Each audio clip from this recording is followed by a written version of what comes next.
It's one of the fastest sports on ice and one of the biggest events on the annual winter sports calendar. It's the 50th FIL Luge World Championships coming to you from the shores of Lake Königssee outside of Berchtesgaden, Germany. Hi again, everyone. I'm Tim Singer. The temperature has cooled down after yesterday's warm sliding, but snow and rain are falling as well on a 37-degree day, 95% humidity. That is something that will add to the challenge for these athletes of an already tough, fun, but challenging course. Here's a look at the course, and I'm pleased to introduce my broadcast partner for today's final day of the World Championships from Team USA, 2014 Olympian, Kate Hansen. And Kate, good morning. Welcome to the show. Let's have a ride down the track. Yeah, absolutely. Königssee, it is one of the veteran. Can you hear me all right? I just want to double check. I can hear you just fine. Okay, perfect. Königssee, excuse me. It's one of the veteran tracks on the luge circuit. I mean, athletes from all over the world know about this track, and it's one of the tracks that kind of has every type of skill set is needed to navigate this track. I mean, you need to know how to drive. You need to know how to lay back, and especially right here in the chicane. That's kind of a make or break spot in terms of sliding. Races are won there and they are lost there. So athletes really need to lay back and kind of handle the pressures appropriately. But usually, if an athlete's able to pin their shoulders back and stay relaxed, then they'll be able to make it down this track. Well, this is by far the largest field of athletes all season long, any discipline, any weekend, as there will be 46 scheduled starters in today's competition for the World Championships, and we will start with the best. Usually the seeded group goes last, but Natalie Geisenberger, the World Cup leader, is leading things off. Keep an eye on all of the first 8 on this page. They all figure to be the contenders for the podium positions. Anyone outside of that group could be a bit of a surprise. Anna Berreiter, certainly on her home track, will be contending. But as we shoot them down, all 46 here, Kate, this track could very quickly slow down, might it not? Yeah, I mean, especially with this weather, we can tell. When we were watching a little bit earlier, it was just snowing a ton, and it has stopped. And so when it is warmer like this, the ice tends to be a lot more forgiving. So hopefully the ice can kind of hold up as it goes later into the order. Kicking things off with the two-time Olympic champion, 32-year-old Natalie Geisenberger. She's got a lot of titles under her belt, but her proudest moment probably came within the last year as she became a first-time mom.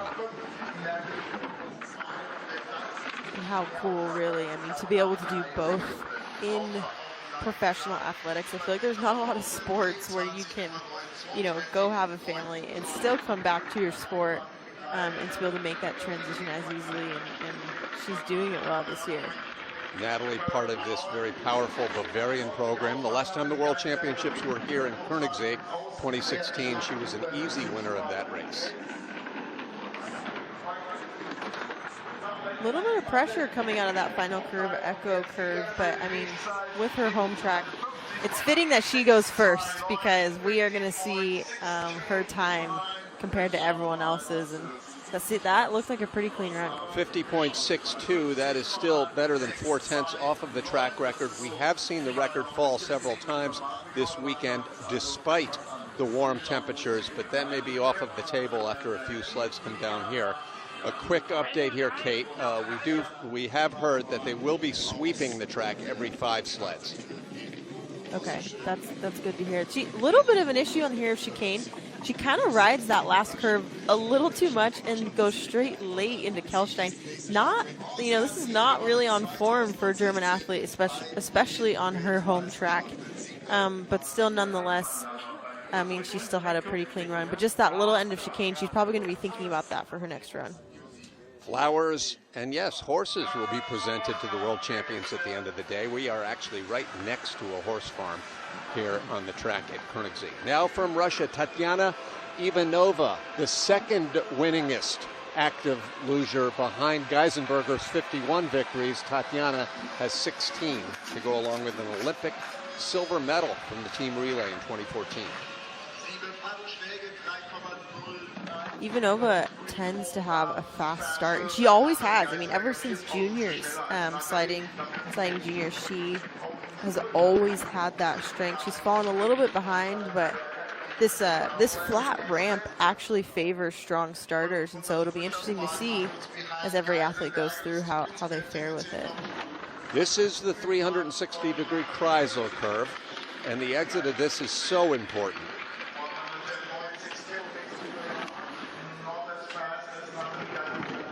You can see already 1300s back.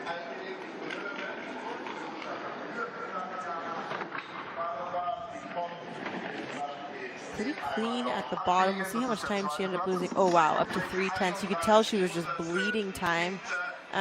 There was no major mistakes. That could be just a product of the ice, could be a product of her setup. You can see right there, those reactions. Yeah. They kind of say it all. That's a great point. The Russian setups have been very inconsistent this year. When they're fast, they're better than anyone. But a lot of questionable results this season, including a 20th for Ivanova to open this season. Yeah, I mean, there was nothing too terrible. Maybe the run was a little sloppy. I mean, just right there out of S4, a little bit of lateral pressure coming out of it, but nothing too noticeable. But also, we are comparing to Geisenberger, where she's expected to medal on this track just about every time. So overall, it seemed like a pretty clean run. Back-to-back Russians now. Victoria Demchenko in 10th place this year in the World Cup with just one podium. That was a 3rd place in Sigulda. Victoria had a pretty wicked crash at the World Cup held here earlier this year, right after New Year's on the Holy Three Kings holiday. But she came back as she's known to do, and she was competing again the next week.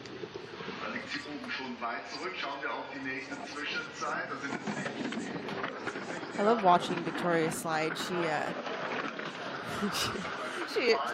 has a great personality. She's funny, and she's fun to be around, and I also feel like she really goes for it. Kind of a fly or die type athlete. Either she's crushing it and going so fast, or she might explode. As evidenced right there, Kate. Oh my goodness, This is exactly where she had her problems during the World Cup, and she will not have enough speed, even though she maintains contact with that sled. She's not getting a finish time, is she? Oh my goodness, my heart just hurts. I feel bad for even saying that. I feel like, especially in luge, I mean, it's so mental, and a lot of athletes have rituals, and I feel like I just casted a spell on the situation. I wouldn't worry about it. It's sort of the Russian way, as you mentioned. It's Demchenko's way. It's not the first crash we've seen from her. Yeah, and let me say, this is really terrifying to go through. At least it was for me when this would happen, especially in chicane. There's so much going on in this little transition, and she just had a lot of pressure on the end of Kreisel, and she caught the wall immediately on the beginning of chicane, and it sent her into left wall, and then she just flipped right over after hitting the right wall. And that is so scary. I know, looking at this replay, it's like, oh, they might crash all the time. It's fine, but like the ice burn and just like the insult to injury, you're like, I just trained all week for this to have that happen. So my heart goes out to Victoria for that one. Well, American Summer Britcher was temporarily iced there at the start, but now she has the shield down. During this pandemic year, the coaches cannot sit next to the athletes and give them back their jacket. So now Britcher, a 5-time World Cup winner in her career, has a little bit of an issue there on the settle with the right wall.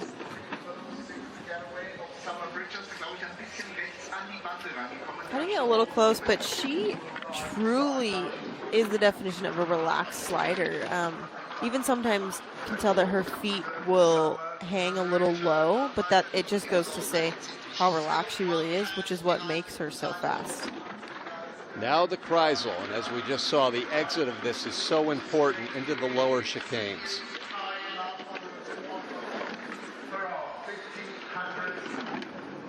If she stays in front of Ivanova, the Russian, that'll be a good sign for the American, because we believe the podiums are going to be won right here in the first several sleds.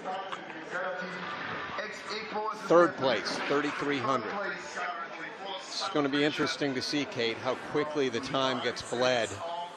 mean, Tobitz is up next for Germany, certainly a contender for the World Championship, but she's the 5th sled before the sweeping. Yeah, she'll be a tell on what the ice is doing. But yeah, with the start, she's aggressive and she's going for it. That is not what you want. That might not look like a big deal, but just 100th or 1,000th of a second at the top can turn into a 10th at the bottom. So, I mean, luckily with her time, she has a lot of room for speed. You can see the passion right there. I mean, this is what Worlds is all about. People are into it. This is a really big race. So I think Summer has a lot of room for improvement for her second run. But overall, that was a pretty clean run. Now we'll see what Yulia Tobitz can do. She's the defending World Cup champion. She is still in the hunt for this year's World Cup overall. She has 2 silver medals in her World Championship career to go along with a gold 2 days ago in the sprint competition.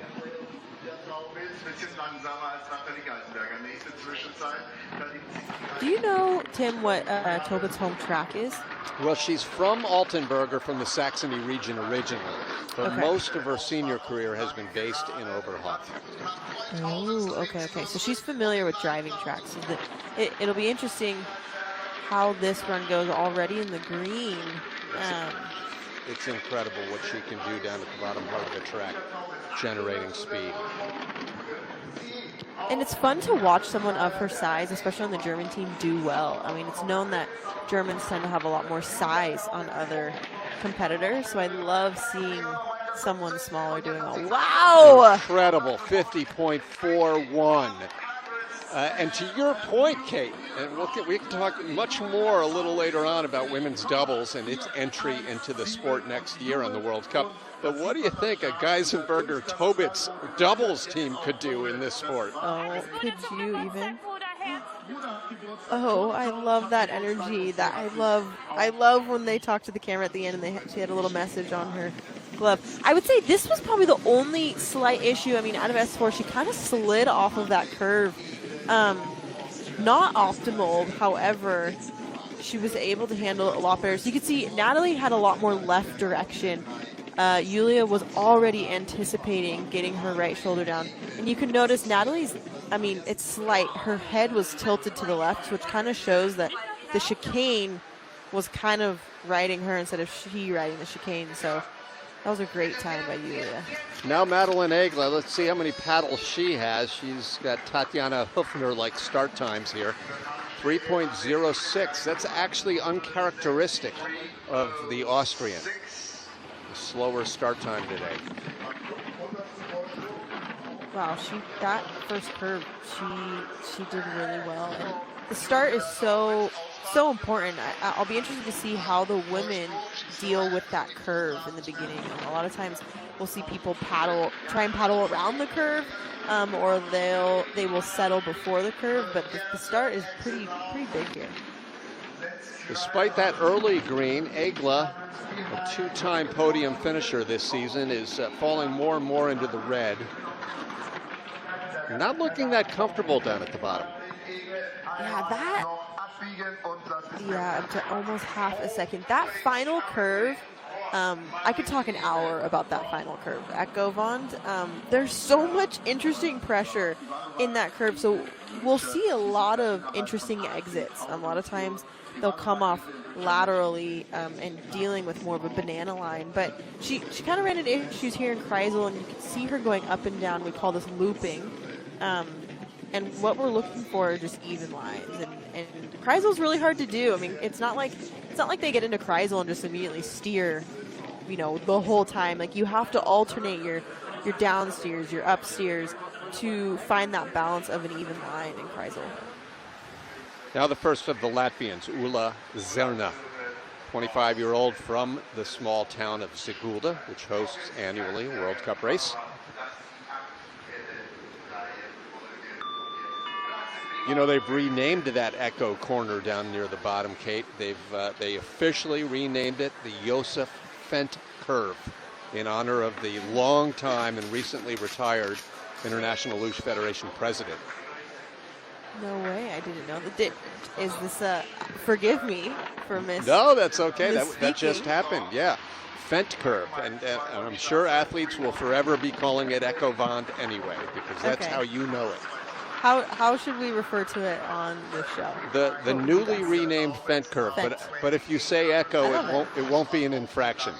Okay, thank you for the clarity. But yeah, I mean, Fent curve alone, that causes a lot of problems for people, so it will come up a lot in this show. This, we were expecting they swept before Ula went, and when we say they're going to sweep every 5, it's not a big delay. They just get in there and clear out the track. But you would expect faster times generally after a sweep. We don't get them here from the Latvian. Yeah, I'm starting to feel like, I feel like there's a little bit of a threshold or limbo of ice conditions where the sled setup is a major part of it. So like when the ice is really hard, everyone can kind of expect what to set up their steels or their sled to, but when they're in this kind of like window of it's like snowing, but it's getting warmer but colder, it's really hard to anticipate what your sled should be. So if we're seeing clean runs but slow times, then we can most likely assume that maybe the sled was set up for a different type of ice, if that makes sense. No, it makes total sense, yeah. Everything's a crapshoot in these sports, and we've seen some crazy results over the years, even here at Königssee. A couple of years ago, there was a one-heat men's race. They canceled it halfway through run number 2 just because it got way too silly and unpredictable. Now, Diana Eitberger, the Olympic silver medalist from Germany, also a new mother. In fact, her baby boy will be celebrating, Levi will be celebrating his first birthday this coming week.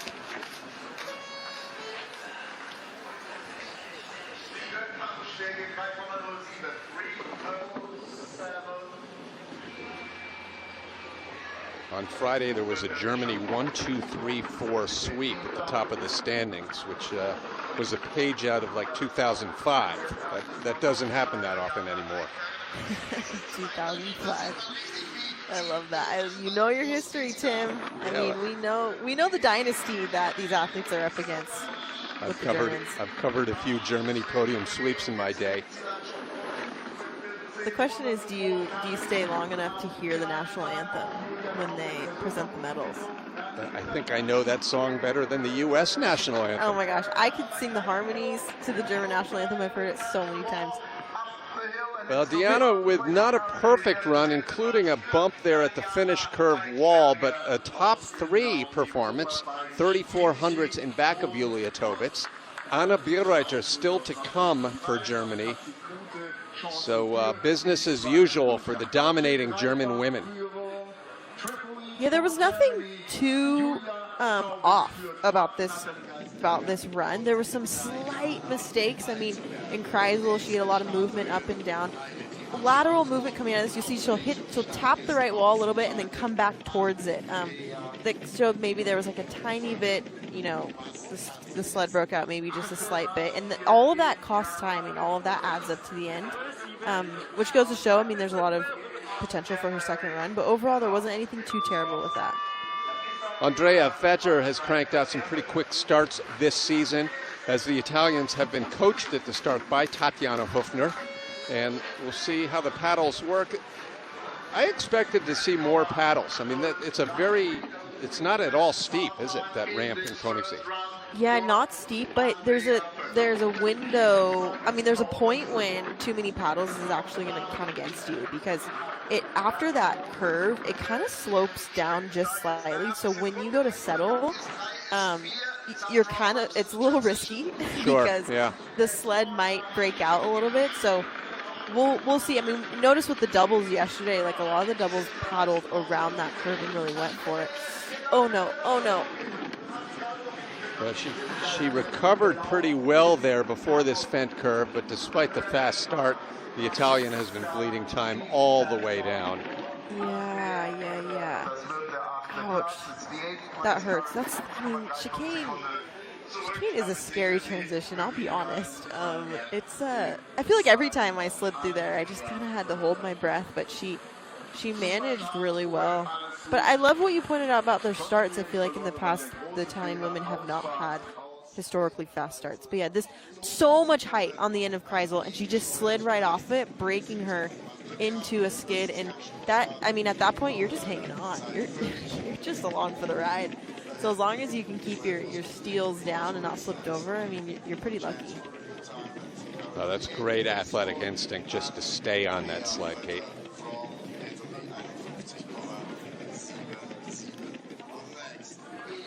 Yeah, she averted disaster, truly.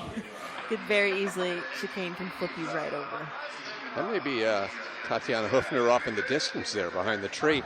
As Alica Teruma gets ready, the second of the Latvians, the veteran of this women's squad for Latvia. A little later today, we will have the relay, team relay. Latvia figures to do pretty well. Their doubles team is very strong.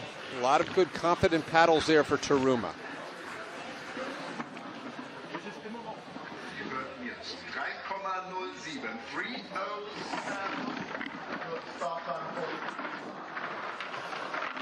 These S curves at the top are paramount in nailing. She's sitting up just a little bit. Maybe she's a little hesitant in her sliding, maybe not as comfortable, but that line through S4 looked really great, and that's a big spot to nail. We'll see where her transition and chicane. Also pretty well done, but you can tell when you see the back zipper behind their helmet, that's when you know their head is just a little high. So when we get a back shot, if you can see that back zipper, then you know they're probably a little uncomfortable.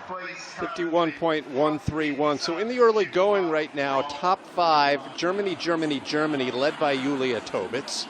Then you have Ivanova of Russia in 4th, Egla of Austria in 5th, and here Alica Teruma comes down with a 7th place time.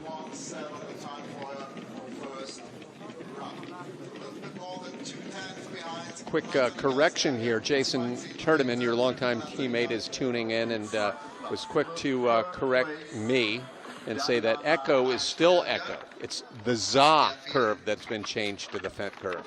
So thanks for that update. Kalstein, Zay. Okay. The Zay, yeah, that's it. Zay curve. Zay. Okay, right. So chicane, Kalstein, Zay. So Fent curve is still, yeah, that's Zay curve became Fent curve. Echo is still Echo. And I can say that twice because it's an echo. Great, echo. Love it. Okay, Ashley Farquharson, the second of the USA. Pretty good breakout half season for Ashley, who has had a top 10 earlier this season, actually 2, if you count the sprint as well. She was probably just getting involved in the sport about the time you retired. Yeah, really, she was very new on the scene. I remember sliding with her when I was younger, and she was truly like just getting into it. But she's done incredibly well. I mean, to race at this level is really nerve-wracking to do. But she's handled the pressure nicely, and I think, I mean, coaches got to be excited for her future in the sport. Sensational exit of S4 and handling this little area into the Kreisel pretty well. 68.6 miles per hour. Ooh, man, I had to hold my breath for that just for a second. I thought that was going to be a little worse than she came, but she handled that very well. It kind of started at the beginning of Kreisel. She missed that steer just a little bit, and it caused her to loop. But she handled that well. 51.169, the 8th place time right now for the American. I'm having trouble, and even I'm sure you're experienced, Kate. It's tough to put a number on a mistake. Sometimes, you know, someone taps, say, out of a curve, that may cost them a 10th. But here, well, people are bleeding time quite a bit. Yeah, I mean, and that could go to speak for the ice conditions, which that's just the beauty in it. But right here, so she kind of had it and then rose a little bit, and then she dipped, rose right there. She's dipping in the by the stairs, and then has height at the end, which swings her to the right. So, I mean, that kind of happened to a few athletes before, but she managed it really well. That kind of gives ground sometimes for a lot of athletes to just freak out, but I'm very impressed. That's a scary thing to happen because you feel those loops in Kreisel, so you know you're building pressure into a danger zone. So well done. Well, for the next 2 hours or so, this woman can still call herself the defending world champion. It's Russia's Ekaterina Katnikova, who took double gold, sprint, and 2-run race last year on her home track in Sochi. Of the defending world champion.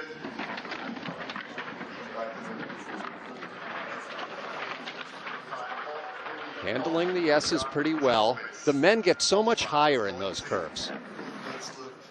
Yeah, it's wild to watch because sometimes like hitting woods, which is what we call, hitting the top of the curve, is common for them. Whereas usually we'll only hit woods when we're crashing or something. So yeah, the men really, they really get up there. Negotiating the lower part of this Königssee track now. This is where it turns uphill. And a 7th place time, relatively speaking, not too bad. Because once we get through about 4 or 5 more, I'm guessing no one is going to challenge for the top 5 unless it's quite an anomaly. And we've got the final German coming up next.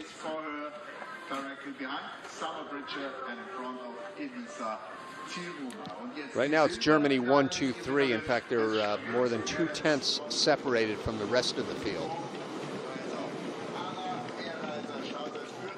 Yeah, this exit of S4, that's pretty good. There's so much pressure that builds between those left and right curves, the S curves, that drive coming out of S4 is a very strong, hard drive. So to come out straight, it's a job well done, because I remember that steer was just such a hard steer, and that's hard to master. Tobitz leading over her country mates Geisenberger and Eitberger. The Russian is 4th, the American is 6th. 11 have come down, but a slider of no small note is getting ready at the top. It's the final of the Germans, Anna Berreiter. She took silver 2 days ago in the World Championship sprint competition. This is just her 2nd season on the World Cup senior team. In fact, Kate, at the beginning of this year, Anna had not even made the national team. She was left behind, having finished 5th in the team trials and missed the first 4 World Cups.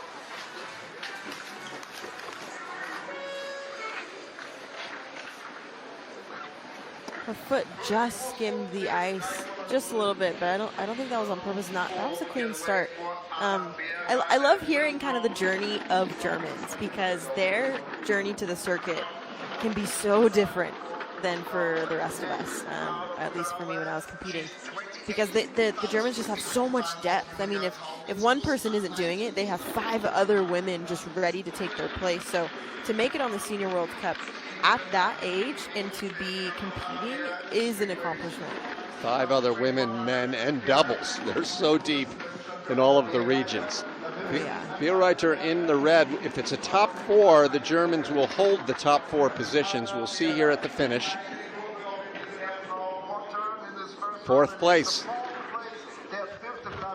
It's, for what it's worth, the race for the podium positions is still going to be intriguing, Kate, in run number 2, because really only 2/10 separate right now places 3 through 8. And who knows what the weather's going to do as run number 2 winds down in a couple of hours. Right. I mean, and sled conditions are such a big part of this. She kind of was driving a lot here in Bendaway. Probably don't notice it a lot, but actually that causes a lot of friction in steering. Less is more in luge. There's a fine line between oversteering and letting the sled run. And you got to find that balance of just not controlling too much, because then you're creating more friction again, like I said. So that could have contributed to her time a little bit too. The third of the Latvians now on course, Candia Apariota. So what does it take to find that fine balance? Is it just experience and getting to know each track, and then you'll understand how little or much you need to steer? Yeah, that's a good question. I think it just comes with experience and feeling. When athletes are younger, there's a lot of trying to control the situation. Like, okay, get the sled right here and make this happen. But I feel like as an athlete gets older, they learn that you kind of got to let the sled do its thing. You got to put the sled in the right position to succeed, but then you got to let it go and let it fly. And you got to be relaxed. There's so much to be said about being relaxed in the sled. If people are stiff, then it's not absorbing the track. And so the most relaxed athletes are the fastest ones. 51.212 for Kendia. Out of the top 10 right now. She'll have a second run likely. And it's a good time to remind everyone that they pair down the field at the World Championships. Everyone does not get a second run. And in this race, 46 will start. Only 20 will go in run number 2. That was a great exit out of S4. Nice and centered. She's looking just a little bit, but you can't blame her. I mean, those S curves can be pretty intimidating. But you'll see with athletes with their head further back, those are the ones that are most comfortable. Now the next of the Russians, the fourth and final Russian, Ekaterina Baturina. Great name. Could be a band name. It could actually be the name of a pop tune, Ekaterina Baturina. 28 years old. She's from the northern town of Krasnoyarsk. Two-time Olympian.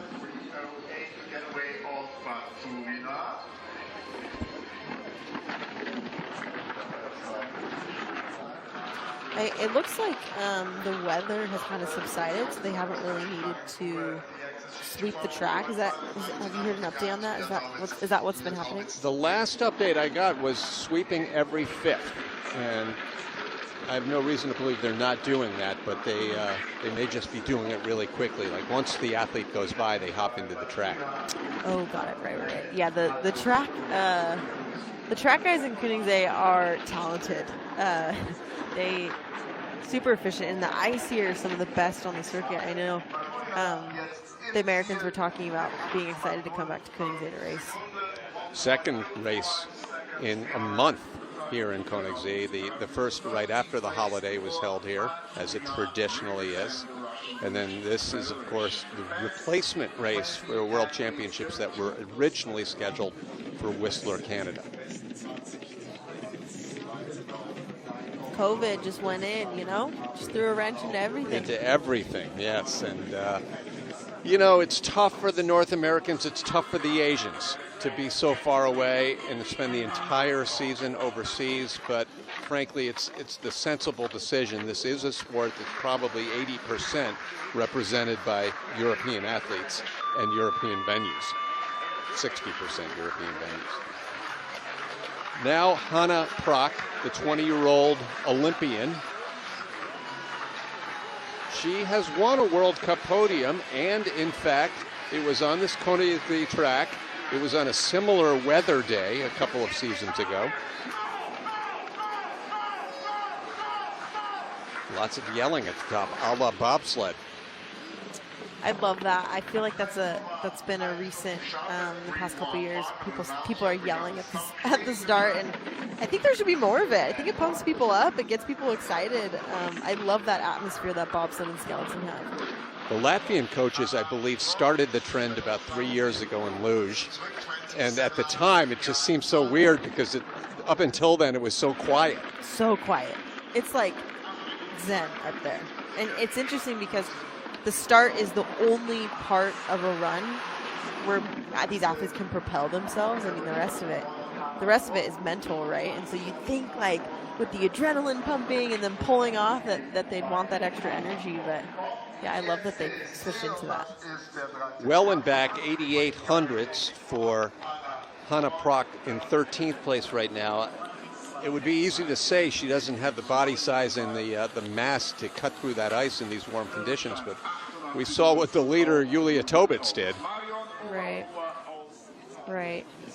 You could see her coach had his hands out, and he kind of moved them side to side. And he might be referring to here in chicane, where she really is riding the chicane. And in chicane, you want to miss those curves completely. You want to find as straight a line as possible. And that's what happened. But also at her start, she was kind of shifty. The sled was shifting around, and that can cause a lot of time as well. Next up, we have Marian Oberhofer, 21-year-old from Miranza.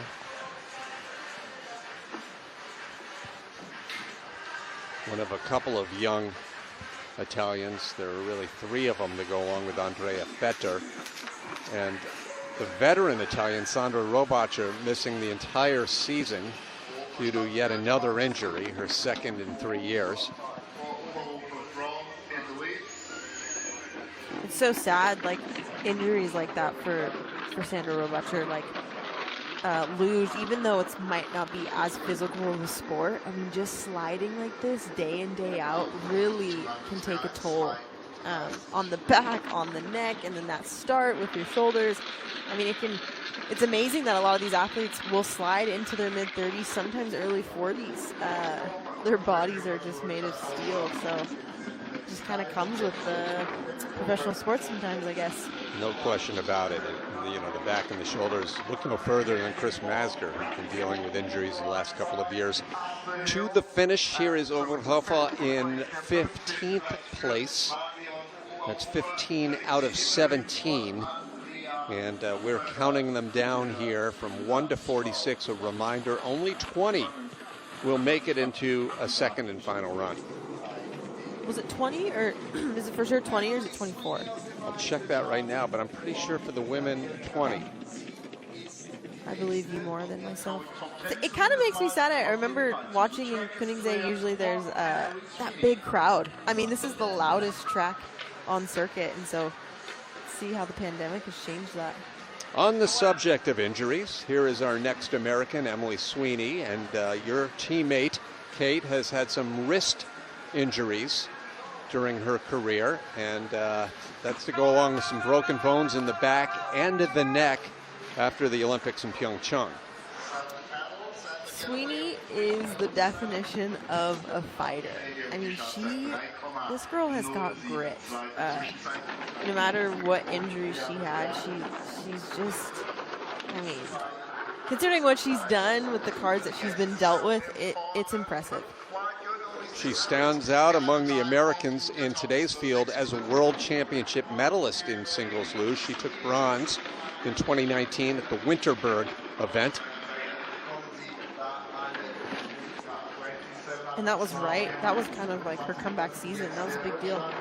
This run's pretty clean. Some slight pressure in Kreisel, but I mean, Sweeney drives really well. She feels curves really well. Her time might not reflect maybe what she wants, but overall, I mean, she's got to be happy with that one. She's 6,500 off of the lead, about 0.3 of a second off of the podium right now, sitting in 9th place, American Emily Sweeney. Probably all things considered, that's about the best you can hope for at this point in run number one. She dropped about half of that deficiency on the lower part of the track, despite really no glaring problems. You can see her right here. She's already anticipating the second half of chicane, and that's what you go for. I mean, with Proc on the left, she's riding that curve a lot more, going dead late, but Sweeney, she had the direction to point more middle into Kelstein. And I mean, she's a master of driving. She's a master of her craft, so we'll see how her second run pulled out. Switzerland's Natalie Mogg now paddling her way onto the course, settling on the sled. Natalie says her favorite thing to do when she's not luging is hanging out at home, and that is exactly where she's headed tomorrow as the tour will conclude in historic St. Moritz, Switzerland. And when was the last time they got to go to St. Moritz? I mean, it's been a long time, right? 2012 World Cup. And the World Championships, I actually covered them in the year 2000 on that great track. Did you ever get a chance to slide there? No, there was in 2012. That was the year that Junior Worlds was here in Königssee, and so they sent Emily and I to Junior Worlds instead. But I always wanted to slide on St. Moritz, and it's kind of interesting having that be your home track because it's different every year, right? So there's not really a home track advantage when it comes to sliding. Well, yes and no. As Mogg comes through with the 15th place, it's subtly different every year. Yeah, if you really know the intricacies of every curve and corner, high and low, that will change slightly. But the basic design from top to bottom will follow the same. It'll follow the same line. Okay.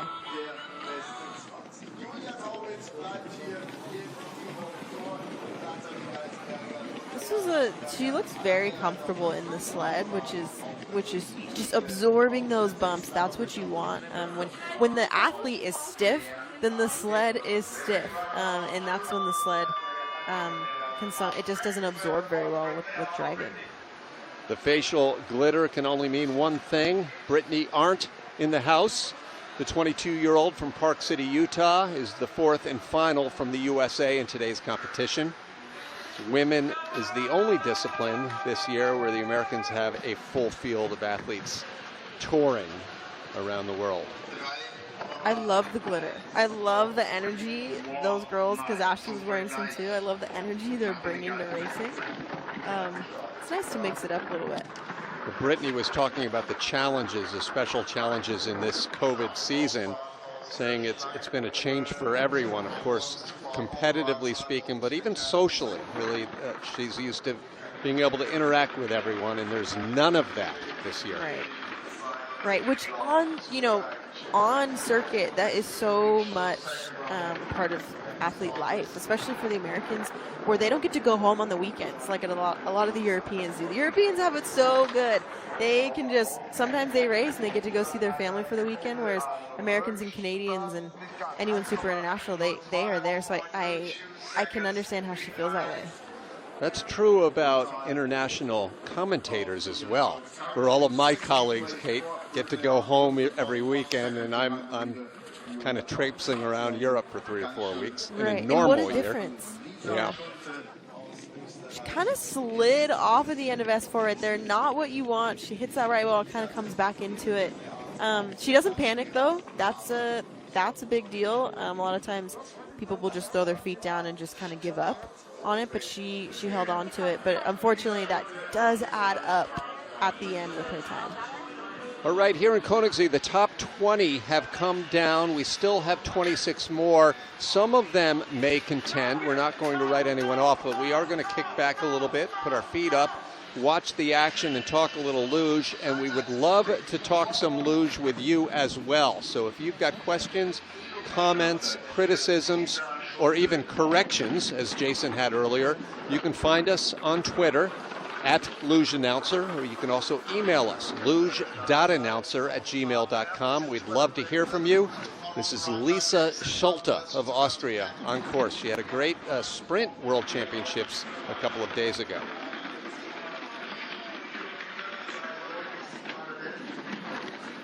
I feel like just getting interaction with Worlds for a lot of these younger athletes is such a big deal. There's such a different mindset going into Worlds weekend. I mean, we kind of talked about it before. I mean, everything is just extra. Your suit is a little extra tighter.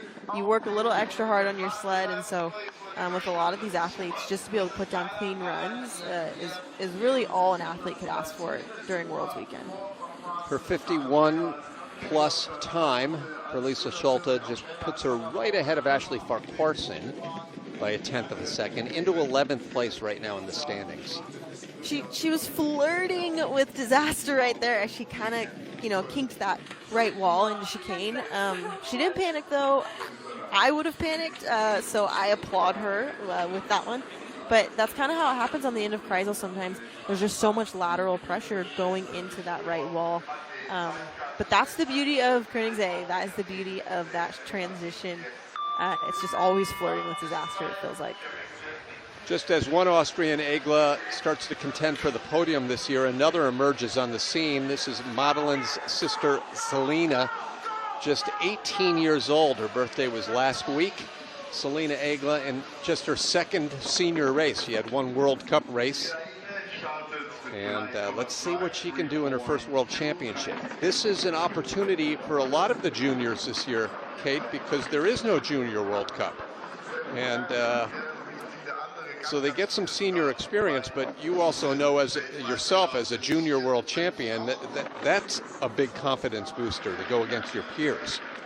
Oh, absolutely. I mean, just racing just feels so much different than just normal practice runs.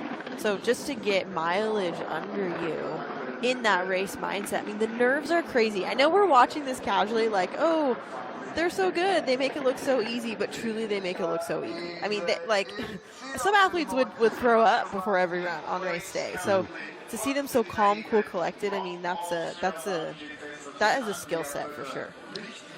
For the moment, Egla is in to run number 2. She's in 19th place. Marian Oberhofer in 20th sits on the bubble. We'll keep an eye on that 20th position over the next several sleds. Great form. Yeah, it looks comfortable for sure, especially for that age. And I mean, they're used to sliding on Eagles, where that's known as a speed track, and where relaxing is such a big part of it. So to transfer that over to more of a driving track, that's impressive. Verena Hoffa, the final of the Italians, the 19-year-old who finished second at we were just talking about the Junior World Championships. She was second at the Junior Worlds in Eagles 2 years ago. And Kate, a question comes in to us from Luge moms, or regular viewers, that want to know, why is the cutoff for women sliders a lower number than the men, even when there are more women sliders competing? That is a great question. That is a great question, which, hello, Luge moms. I'm happy to see and hear that you guys are still thriving in the social media presence on these Luge races. That's a good question, and maybe you can provide more insight. I have no idea. In fact, I would ask a follow-up question. Why are the fields different, period, in a World Cup race? Yeah, well, so normally, I wonder if this race is just particular, where maybe there's more women for these world champs specifically, but I feel like there's usually more men. Well, in general. Yeah, but this year it really has been equal. Equality is important. Obviously, next year, when women's doubles enters the World Cup, you would expect a smaller field as that discipline heats up. But I have no idea. The only thing I can guess, and maybe I'll talk to Marie Louisa or someone that makes these decisions, but is that because there are more women starting, they have less in run number 2, so they can keep the window of the entire competition about the same. Yeah, possibly. I guess I'm just remembering, like, in terms of fields, there was always just more men. And maybe now women have gotten more involved in the sport as of lately. And so, because I know for men, normally in World Cup it's 32, and then for women it's 24. And so I wonder if this race specifically, the numbers just happen to be lopsided. But when you include all the FIL nations, I don't know what FIL nations are here for the men, but like all the smaller countries, they tend to provide more male athletes than female athletes. That's a good point. 22 nations here as Elena Vitola, the final Latvian, paddles onto the course. I once covered a race in Innsbruck. This was back in the 1990s. And Gerhard Gleiche, bib number 54, took the first run lead on a rainy, warm night in Eagles. So number 54, you think that was a lot of talking by me that day? Yeah, I mean, you could imagine. I would assume that those are, that's the father of the two Gleiches. That is their father, exactly. Yeah, he coached us once back during Worlds and Eagles, but I mean, it sounds a little familiar, you know, when David took gold, like just out of the blue, you're like, wow, where did this happen? So maybe there's something in the blood, you know? Definitely. But my point is, bib number 54, we were falling asleep by that point. It was an evening race, and here comes this Austrian who takes the lead. In terms of right now, here comes the Latvian across the finish and up the ramp. Elena Vitola in 16th place. So she's sitting pretty good right now with a chance for a second run. Yeah, it seems like to the ice. I mean, I should check the weather, but I wonder if it gets colder this afternoon, I think that would be a major advantage. But it's just so hard. Like I said, there's just like this limbo with ice conditions where your sled just has to be set up right to find speed. And if it's not, I mean, if the angles are wrong, your angle into the ice, or maybe your parallel is off, it can be hard to be competitive. Quick shout out to Janice, who's watching this morning from Canada with great interest, as grabbing the handles here is the lone Canadian in the race, Carolyn Maxwell, 20-year-old from Calgary.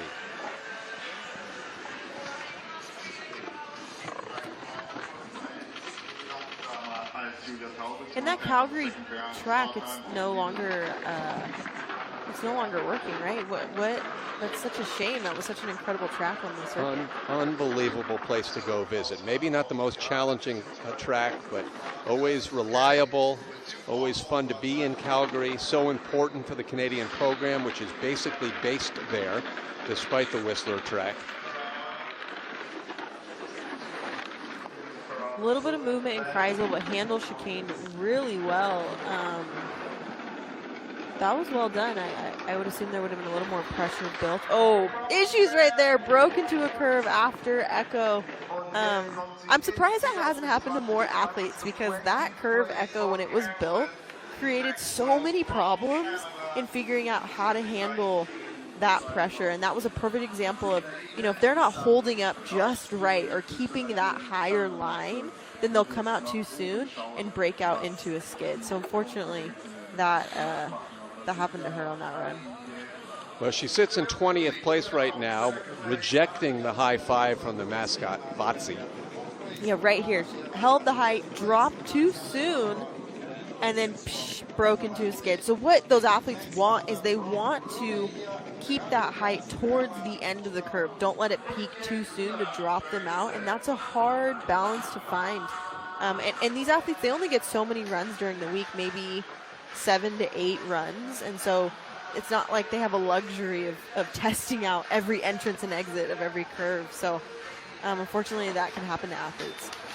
Now it's Raluca Stramaturaro, 35 years old, hanging in there for a hopeful third Olympic appearance next year in Beijing from Romania. Talking about Olympics, she had a sensational Pyeongchang Games, finishing 7th. Incredible. And that's the kind of finish where you're just rooting for Raluca. I mean, there's some countries and some athletes where when they do well, it's a win for everybody. And I feel like that was the case for Raluca. She's been on the circuit so long, and everyone knows her, and she has such a great work ethic. And so that 7th place in Korea, I mean, I was just so excited for her. Yeah, popular enough to be voted the athlete representative to the International Federation, along with Americans Summer Britcher and Chris Masger. To the finish, Raluca in 25th place. All things considered, it's been a very disappointing season for Raluca, who was definitely telling me before the season she was hoping for regular top 15 results. She's had just 2 of those on the World Cup. Yeah, it's always hard managing expectations before the season. You can tell she's kind of shifting in her sled, kind of moving around just a little bit to anticipate chicanes, but she handled it well. I mean, most importantly, it's just not freaking out. It's just keeping those feet up and just driving yourself out of situations. But I mean, such as Luge, I mean, you have these expectations for your season, and sometimes they just don't pan out. But if there's a bad season to have, it's now. It's best to have it now than next season for the Olympics. Although, and we'll get into that in a moment after we introduce you to Olena Stetskiv, the 26-year-old from the Ukraine. I'll argue your point, and just assume I'm wrong and you're right going into it. In this year before the Olympics, are there some countries that are kind of keeping a closer eye on what athletes are performing to even put them into consideration to be on the national team next year and have a shot at making the Olympics? Yeah, that's a great question. I think that really depends on the respective country. I know, so I can only speak for America, but I know going into Olympic season, you kind of want to be peaking this year. Like, you want to be able to go into Olympic season with confidence. Like, not necessarily, still testing out your sled or still trying to figure out equipment. It's not the end of the world if you are still figuring things out, but you just want to go into your Olympic trials with consistency.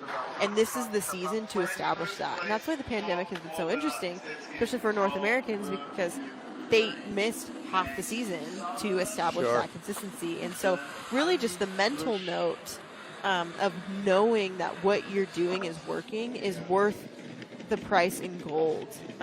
Right. So, and I heard you make that point on Brenna's podcast a couple of days ago when you were talking about the need to peak. But one thing, of course, this year will not have is an Olympic test event, which is normally a late World Cup race the year before the Olympics, and it can be a jinx to some, but it's going to make next year a little pressure-filled getting over to Beijing before the season begins to get to know that track. Oh, absolutely. I mean, just to get on the track the season of, I mean, that's interesting. And I kind of like that, because then it kind of evens the playing field of no home track advantage. I mean, we knew in Sochi that the Russians were going to have a major advantage going into that. And Korea's a little different, but which, speaking of Korea. Yeah, I mean, Eileen had an advantage to a big degree there, finishing in 8th place on that home track, performing much better than she's done in most other races. Right. And for her, it definitely worked in her favor. But I feel like with China, it's going to really just come down to, rubber meets the road. Like, survival of the fittest. Like, who's the most talented slider, and who's the most talented in learning lines and just being able to drive and lay it down, because obviously being in Germany right now, it favors the home team. So with China, I mean, I think the cream will rise to the top. I'm excited to watch. 27th place for Eileen Frisch, who has spent a lot of time here in Königssee growing up, and like Raluca, she had that top 10 at the Olympics, but really has struggled to perform and back that up since. So to your point, as we move along, let's just not ignore the event that's happening here. Up next will be Veronica Ravenna, who would have been enjoying a world championship on her home track of Whistler had it not moved here to Königssee because of the pandemic. Veronica representing Argentina. She qualified for World Cup races most weekends this year. So you would think, if you look at the field of athletes, Kate, it's those that don't only perform at home, but have victories and podiums on many different tracks that you would at least pencil in as the early favorites in Beijing, right? Yeah, absolutely. But maybe it's hard to gauge from this year, since it was strictly on European tracks, right? But, sure.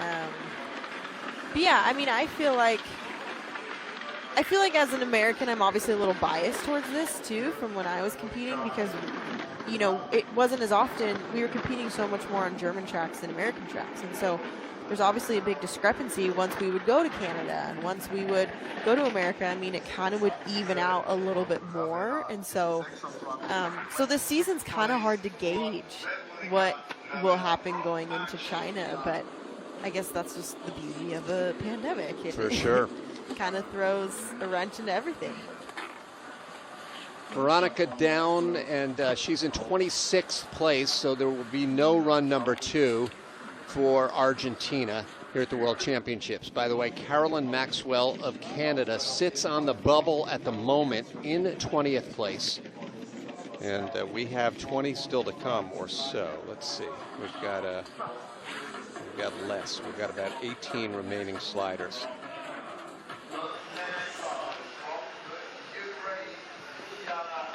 Juliana Tunitska now on course. I've been very impressed with her in her first half season. She joined the tour in the second half of the season. She's only 17 years old, but in 2 of the 3 World Cup weeks, she qualified out of Nations Cup into the main draw. Wow. That's really impressive. That's hard to do at that age.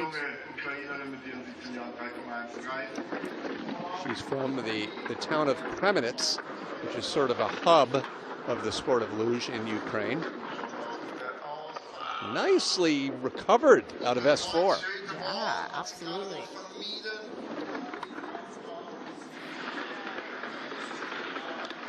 It's interesting watching these. I mean, Ukraine isn't necessarily a smaller nation, but they've always had an influence in luge. But to be able to see these other nations show up and put down clean runs.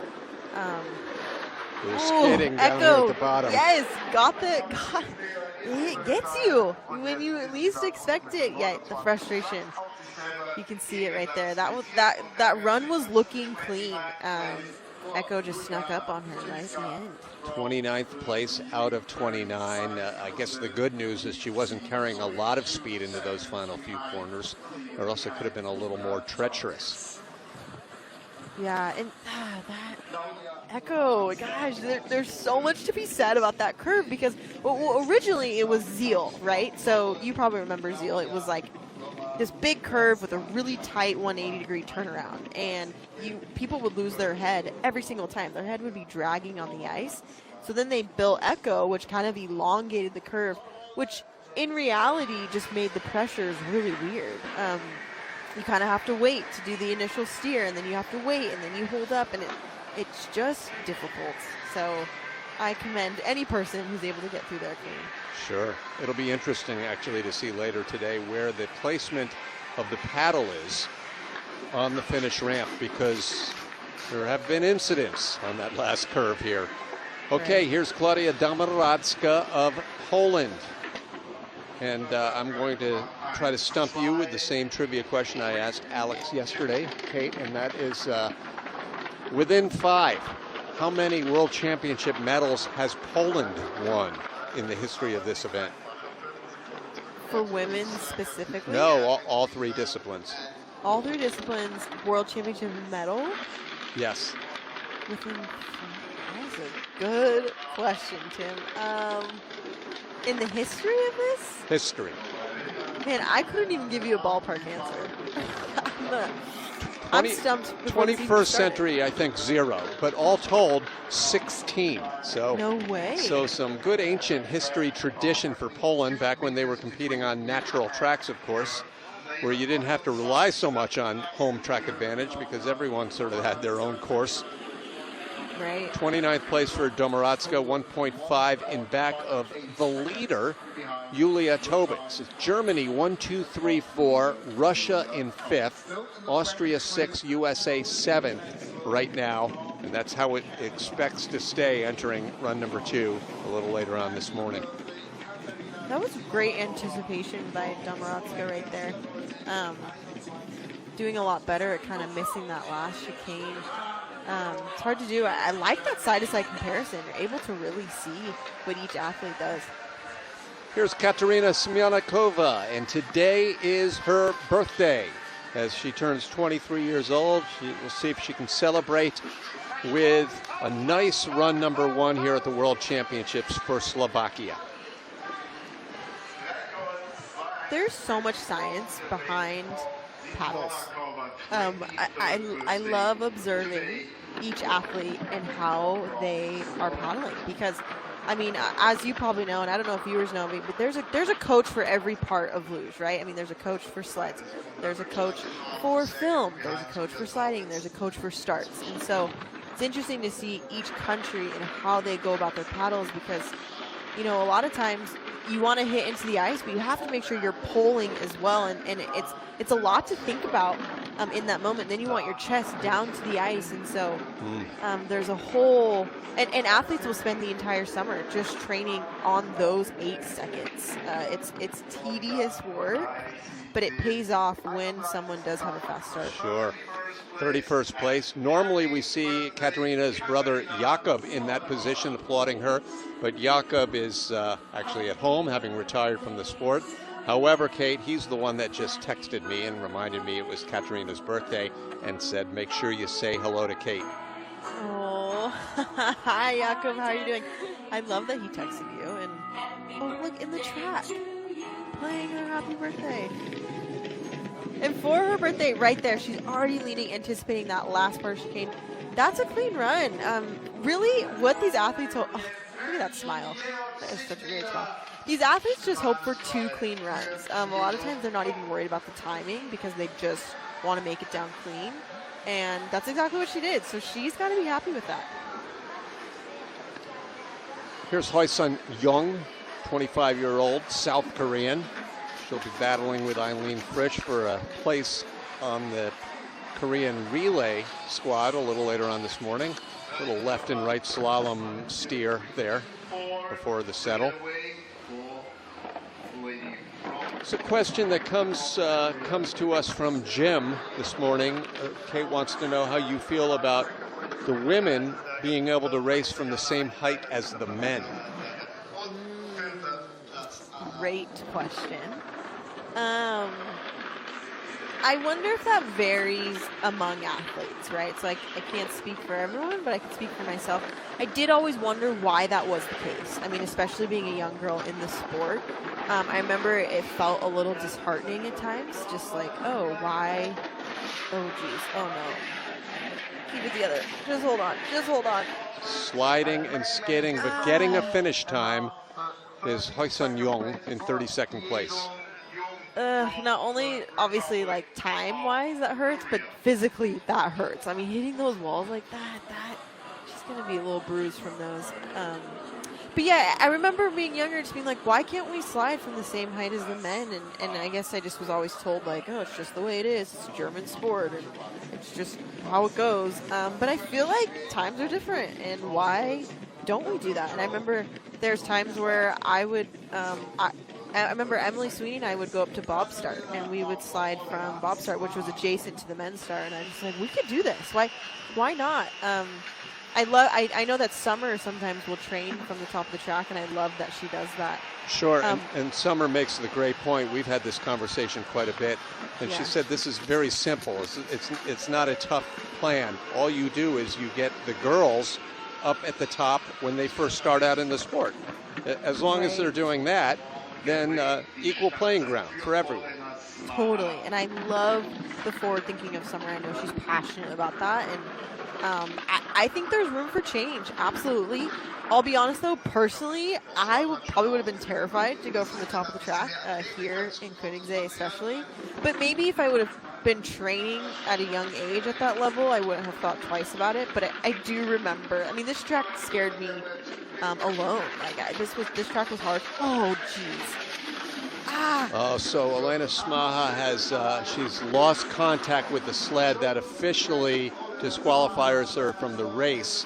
More importantly, we hope she's okay, and we have to look out for that sled because it can sometimes come shooting right back down, right? Right. Yeah, they really want to hold on to their sled, but sometimes you just can't. That she's moving a little slow, and I know that feeling. That's tough. And crashing is just another part of the sport. I mean, I remember being younger, they actually teach you how to crash properly. They teach you, when you do crash, don't necessarily just starfish and open up to slow yourself down. Just kind of let it happen until you stop. She climbed high up that wall. Watch her head. Oh, jeez. And then that Kelstein just going into that, it feels like a brick wall. Like it comes at you like a brick wall. And it's this moment where she's sitting down there and she's probably thinking like, I can't believe I signed up for this every day. I can't believe I put myself through this. I mean, this sport. Well, I think right before we went back into this second slow-mo replay, we saw her do a little salute to the camera, which is a great sign that she's okay. Yeah.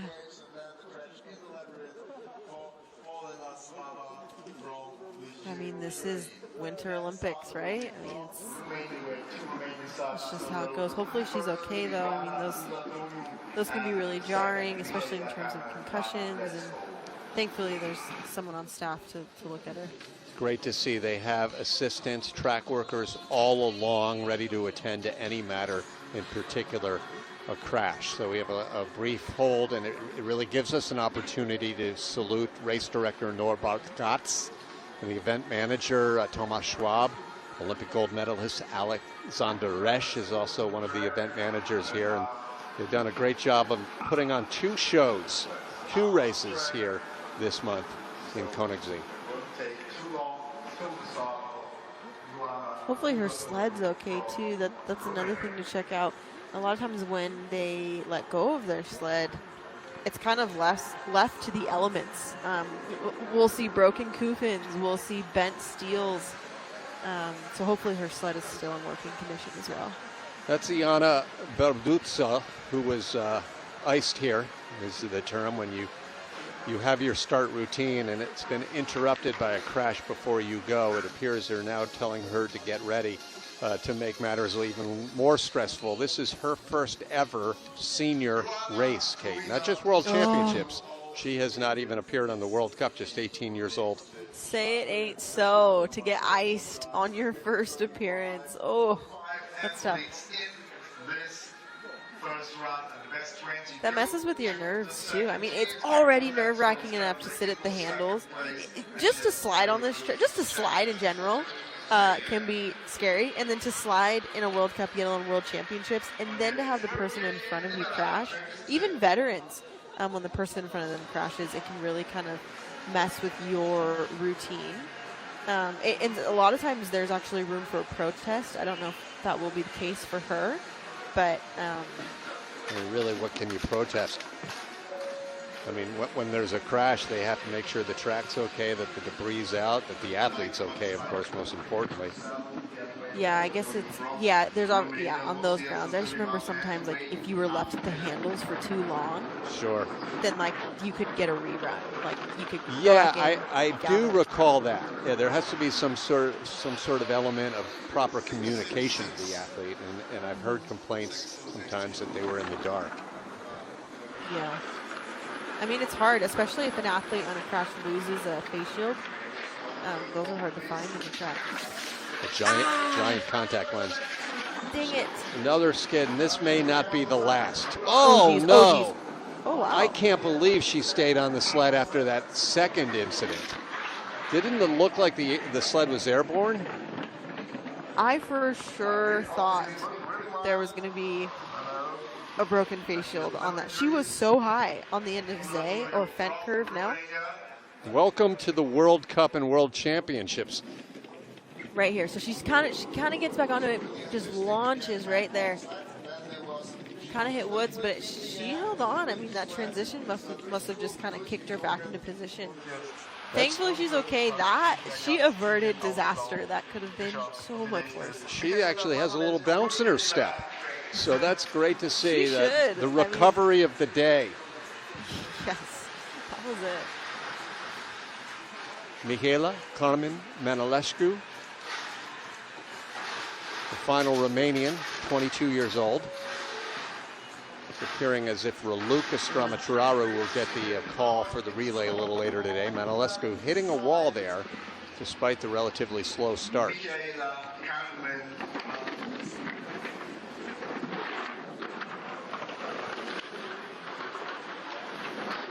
I think it really is so cool. Oh, jeez, that's a rough one too. I think it's really cool that these countries make a good showing in these races, because it's not a total even playing field. Like, if I'm being completely honest, the resources that some countries get versus other countries, it's just different, and it's just not quite the same. So to see Romania have a few sleds in this race, I really love to see the diversity, and again, with Raluca kind of leading the charge, I think it's very impressive to have these women show up. Romania, Slovakia, and Ukraine, they've been very well represented all season long. Nearly full fields in all three disciplines, so that is great. It's so impressive to see, because, I mean, even when you just think about your summer training alone, I mean, America has an ice house, same with Germany, same with Italy. Like, just to be on ice in the summer to practice getting your paddles in on those things, and those countries don't necessarily have those opportunities, but yet they still make good showing on the circuit. I love it. It's great. On the subject of birthdays, Tova Kohala celebrated her 20th birthday 2 days ago on the qualifying day, Friday. She's on course now for Sweden, the lone Swede in today's race. Her brother competed yesterday, did pretty well in the men's competition. Does Sweden train under another country? You know how they do those types of programs, or are they on their own? That's a good question. My guess is yes, they do train with another country, but I'm not sure which one that is, whether it is an actual nation or with Maciej Kurawski's FIL Small Nation program.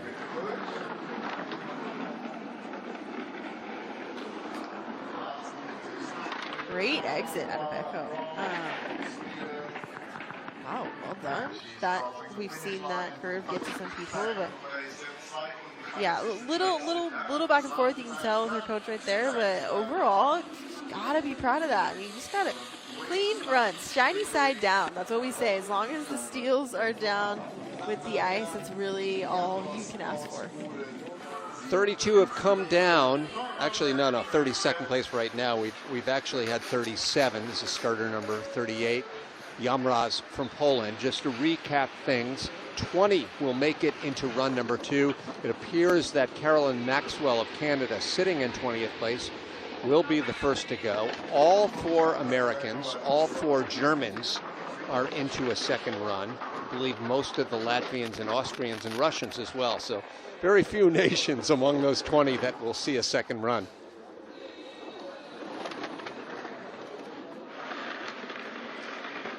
I believe Italy is entirely absent, which is maybe the surprise of this first run. No Italians will see second run action. You can hear that noise, that skidding. It's interesting actually just to listen to sliding. Definitely. So much to be said, and each sled sounds different. Each country sled, there's a different like rickety like noise to it, or a different. It's all different, and I can always tell a difference when German sleds would pass. They just sound different, which kind of makes you wonder like what is going on with their sleds, or every other type of country too. It's going to be radically different next week in St. Moritz, Switzerland, because on that natural track, you hear virtually nothing. It is the quietest sound. You can stand next to the track and have a 4-man bobsled come down, and the sound is minimal. Really? Is it because it's not like a concrete base? Must be that. I mean, there's some sound, to be sure, but compared to the artificial tracks, it's minimal. Wow, that's really cool. This is a senior team debut for Anna Brick, the 18-year-old from Poland. By the way, to that earlier point, of Poland's historical world championship medals, 5 have been won by the Polish women. Was there like a standout athlete? There were, and I don't know them right away, but earlier this season we were talking about it, and in the early Olympics, 64, 68, and throughout that decade of world championship action, Poland had a couple of superstars. No World Cup that early in the scene. I believe that started in the 70s.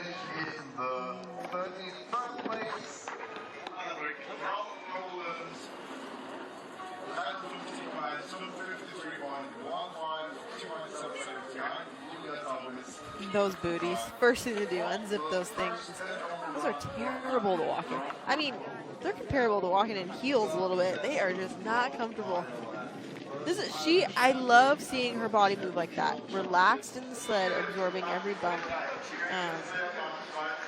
That's hard to do. And again, this track, that transition through chicane, so I love seeing that. Well, I also love seeing on that visor, the face shield, the tape. I used to do that. That helps a lot with head position. So I respect that. Well, we welcome Elsa Desmond to the World Championships. Elsa came to Königssee right after the new year to try to qualify for the World Cup. Did not. In fact, did some extra training in Germany instead. But it's great to see her. She's the British and Irish programs have been so supportive of their athletes, trying to build some sort of program in the sport of luge.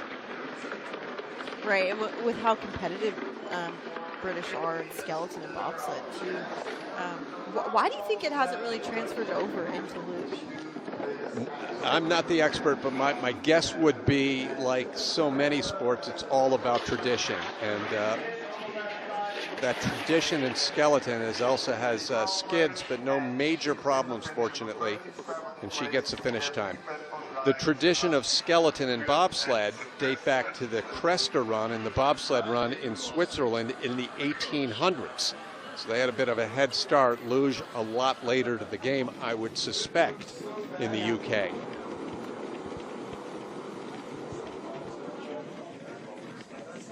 Mache doing a little dance. I love his energy. He's perfect for that job.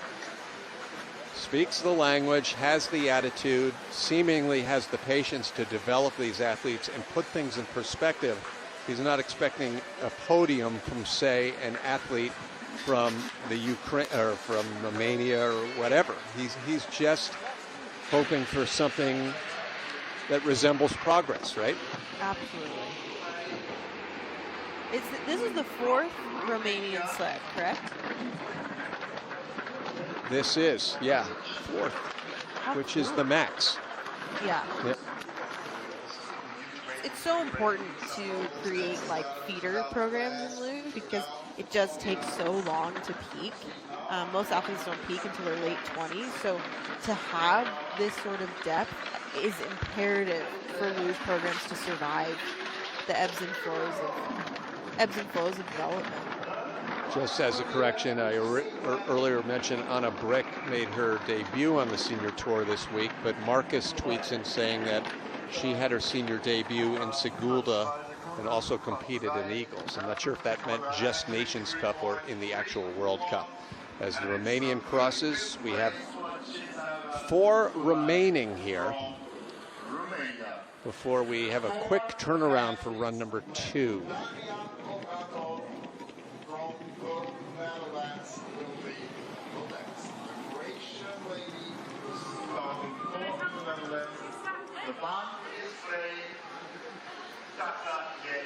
All right, great to see Daria Obratov competing at the World Championships. She and her sister Dani have been competing for a couple of seasons now for the Netherlands. Originally from Croatia, they left that program, which they found very difficult conditions sliding with Croatia. They got a great opportunity, as I was talking about earlier, Kate, to help the Dutch build a program in the sport of luge. Right. And there's such assets to have, honestly. I mean, in Croatia, there wasn't a ton of, there weren't a lot of resources for them. And they were kind of true pioneers in Croatia for luge athletes. And I remember talking with her once. I visited her one time in her hometown. And just seeing her training facilities and her situation, I mean, they supported bobsled so much, but there just wasn't as many, there wasn't as much support on the luge side of things. So for her to have an opportunity to race for Netherlands is incredible for Netherlands to have that type of representation and for the sisters to be able to keep sliding. Former handball player when she was younger, turned luger, Daria Obratov in 37th position here at the World Championship. Yeah, she's a true athlete. I love that you brought up she's former handball. She does it all. I mean, she's had 8 knee operations. Talk about someone that perseveres. Right, totally. And at one point she was like full-time competing, full-time job, full-time master's program. I mean, she's legit.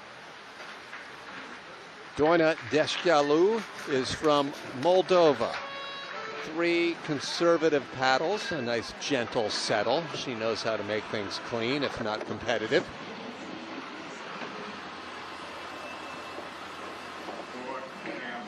And I think that kind of goes off of what we were saying with Mache and like hoping for progress. I mean, this is a perfect example of that. Luge. I mean, this isn't like a track sport, right? Where it's like just run as fast as you can. I mean, there's a lot of danger to this sport, and so to be able to know limits of just like I just want to have a clean run, I want to make it down the track. I mean, there's a lot of honor in that, and I really respect that she kind of went slower for the start and just went for a more comfortable run. I think that it takes a lot of confidence to do that. Well, she's had about the least amount of trouble of anyone in this 30-something group, 30 on.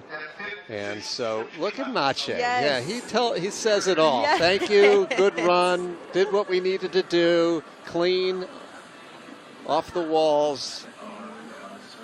This is why he's perfect for that position. I'm so glad he still has his feet in sliding. Because he's incredible for that. And yeah, you can see he's just grateful. Just like make it down, clean runs. And that's what these athletes need. They need support. I mean, they need everyone to be around them to kind of build them up, because luge is scary. Everyone makes it look really easy. So it's humbling to get down this track. There's Daitalina Marinova of Bulgaria sporting the very important lipstick behind that shield we just saw. Yes, serving looks, serving energy, and if that gives you power, I mean, it's something I wish I would have considered when I raced. Whatever it takes, right? Whatever it takes. As long as it's aerodynamic lipstick. Absolutely, and you only can buy the most aerodynamic lipstick. There's nothing else to buy. But it's kind of interesting. Every athlete will have their own thing. Like I remember one time doubles, Tristan and Justin Smith, Walker Smith, like he wore a Superman shirt one time under his speed suit. Or like, right. Yeah, everyone's kind of got their thing that they do, and if it's lipstick, girl, you do it. Yes, I'm into that. Finish time of 52.705, a successful completion of her first World Championship. We saw Pavel Angelov compete yesterday in men's singles for Bulgaria. Good to see them back on the scene, at least for this one event this year. Final sled of run number 1, by far the longest, most athletic field of the year. And by most athletic, I mean the most athletes. This is the 45th and final. Luge, Sin Rong Lin, Chinese Taipei. And quietly, I gotta believe China's building a respectable, if not yet competitive, program in the sport of luge, because that's the only way they do things when they host Olympic Games. Right, they really go for it. And hey, that was a great start. She was aggressive on those paddles and clean, settled. Wow. Former USA coaches Wolfgang Schädler and Tony Benchoff are coaching the Chinese this year. Okay, that would make sense because that was a great aggressive start. And there's so much to be said about not being in your familiar environment. Like I think we take for granted, like, oh, they're here to slide and it's world champs, but like to be away from home and like in such a different culture than your own. Like I felt culture shock, and I came from America, but to come from China to be living abroad in these conditions. Oh yeah, see? Mache, he knows that start was great. He got more time in the box there than he ever did as a competitor, right? He is loving the limelight. Congratulations. Yeah, again, sorry, go ahead. No, yeah, you go ahead. I just want to highlight the difficulty in living abroad. We'll get to that point culture. in a second, Kate, because we do need to talk about the matter at hand here. Germany 1, 2, 3, 4 in the standings.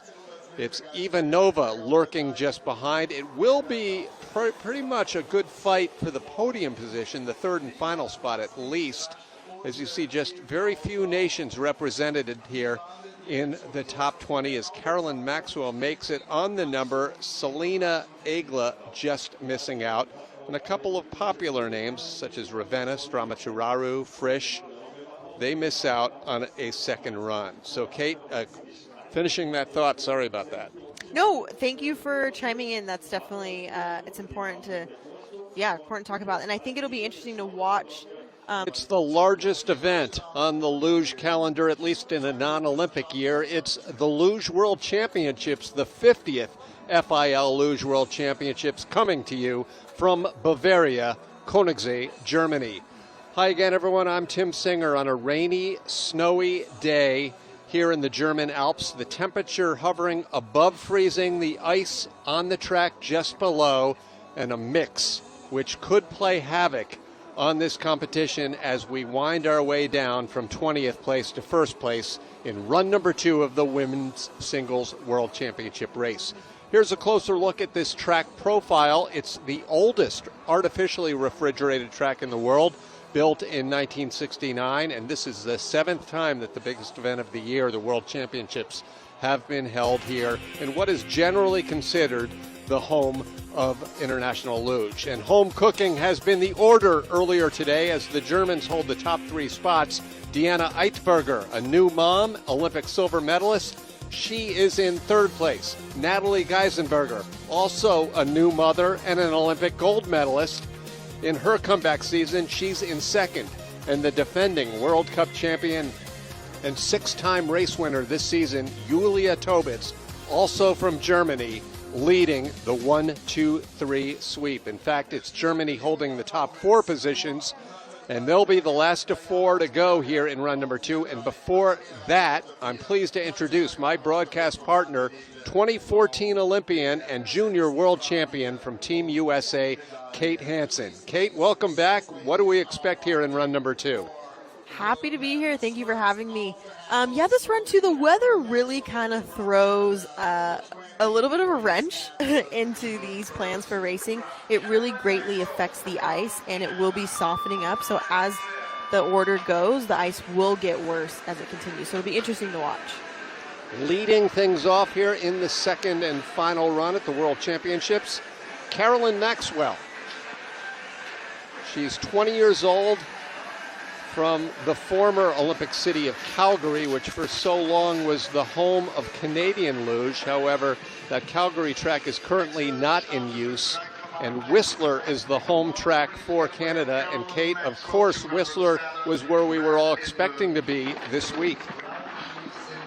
Right. I mean, of course, pandemic just is, just put the world on pause. And Whistler, kind of a shame. I mean, it's a fun track to watch, but also you can't complain being here in Königssee. It's just so beautiful here. The athletes, I know the Americans for sure, was talking to them earlier. They love coming to race on this track, one of the oldest tracks on the circuit, and it just kind of serves every type of sliding. Like, you have to be great at all aspects of sliding. So it's a true test of skill. Perfect backup plan if you can't hold the Worlds in North America. Why not be here in this gorgeous location? Across the finish line, 143.219. The World Championships, like World Cup Luge, are 2 runs, combined time competition, so you need to be consistent in both runs to be competitive. That was a pretty clean run for the young Canadian, and in high intense situations like this, that's all you really can hope for. Right here, what the athletes want to be doing is anticipating the second curve of chicane. She was a little more neutral in her position, which kind of allowed her to ride on the end of it.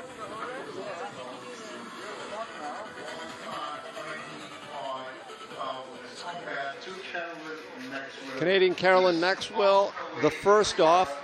She'll move into the leader box, but for how long, we'll know over the next couple.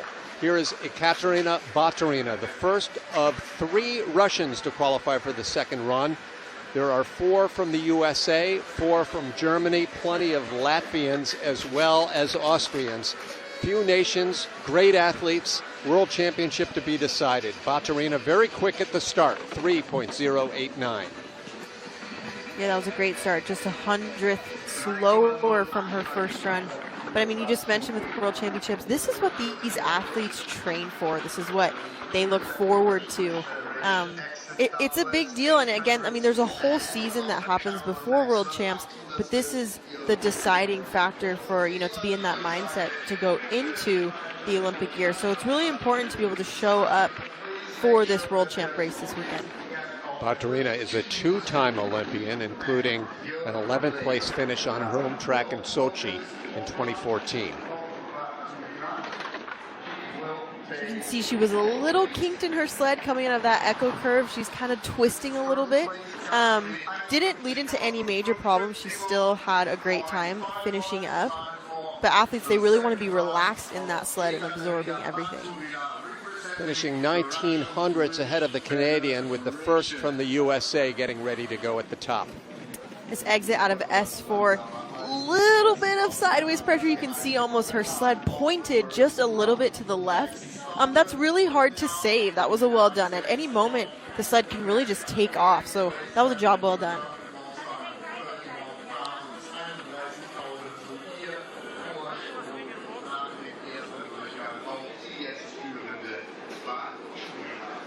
The first of 4 from the USA. Last minute thoughts for 22-year-old Brittany Arndt. She calls Park City her home in Utah. That's where one of the 2 artificial tracks in the United States is located, the other in Lake Placid. I was talking earlier to Brittany this week, and she mentioned how her starts have been difficult for her because she put on an extra 10 kilos in the off season, and so she said, I'm really struggling with starts. And I mean, they're huge here in Königssee. I mean, with a flat ramp like that, this track really favors strong starters, and you can see right here she's already back in the red. She could make up that time if she puts down a flawless run. That was the exit of S4. She had a little tap, but no redirection. Yeah, nothing too bad, but I mean, so much of luge is being able to put on weight. These athletes actually want to gain as much as possible, so they're eating as many calories as they can. So putting on 10 kilos of weight in the off season actually is it's a big accomplishment for Arndt. Lower portion of the track now, Brittany Arndt. She has had one top 10 on the World Cup. That was in Lillehammer, Norway. She currently sits in second place behind Russia's Ekaterina Baturina. She was gaining time. She had the speed, but the track just wasn't long enough. I'd be curious if there was just one more curve if she would have made it up. But right here, a little bit of lateral movement. She doesn't panic. She kind of just taps that wall, but she remains calm, doesn't put her feet down, and she drove herself out of it. It's not optimal. It's not the fastest line, but she recovered very well.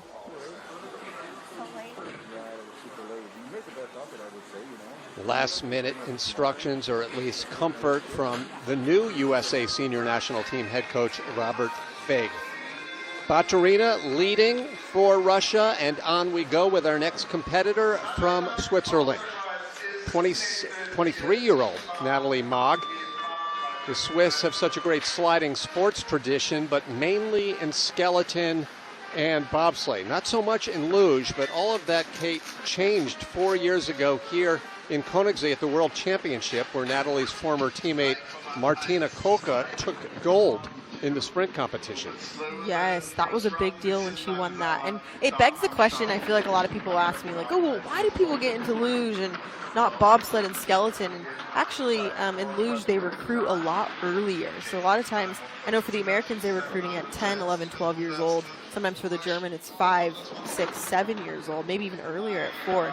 And so whereas skeleton, they can recruit more late teens, teenagers. It just requires a different skill set. And that's for a good reason, because from my understanding, it takes many more years to perfect the sport of luge as compared to bobsled and skeleton. Yeah, correct. There's just so many more variables in steering a sled, whereas bobsled and skeleton, it's a little more straightforward. So a lot of feeling has to be learned in how to drive. Solid run for Natalie Mogg. As a comparison, that's about 0.3 of a second slower than her first heat, but it looked a lot cleaner. So if nothing else, that says that the track is working pretty quickly at the moment. Yeah, the ice will slow down a lot, which will be interesting as we go from worst to first in this second run. This was a pretty clean S-curve. The timing has to be correct at the top of the track, but right here in chicane, she's relaxed. You can see her body moving around, absorbing those bumps, and that's what you're going for. That's what you want. And they just want to miss that end of the chicane right there.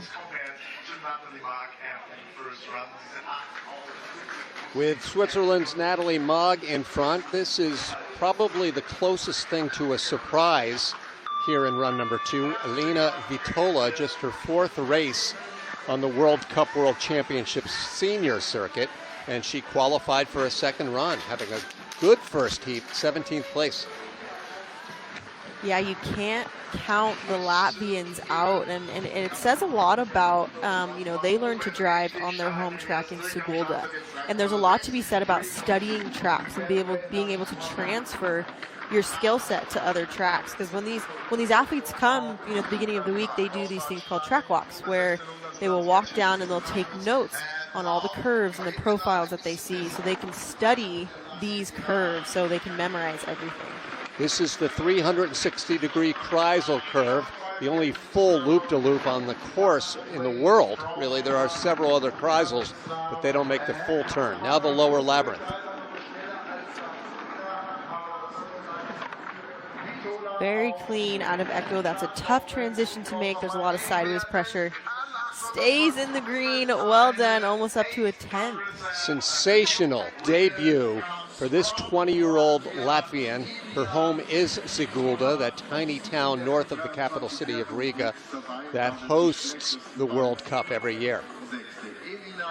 Yeah, truly, there's so much comes with experience. So to be this young and to put down just clean runs, it's very impressive. This is the exit out of S4. She kind of slid a little bit off of the end of S4, a little too much height, but kind of similar story as to Arndt. She didn't panic. She stayed calm. A little too much going on to the left of chicane. One rule of thumb that you want to look for is you don't want to see the zipper on their suit. So if you can see the back of the zipper, then you know their head is a little too high.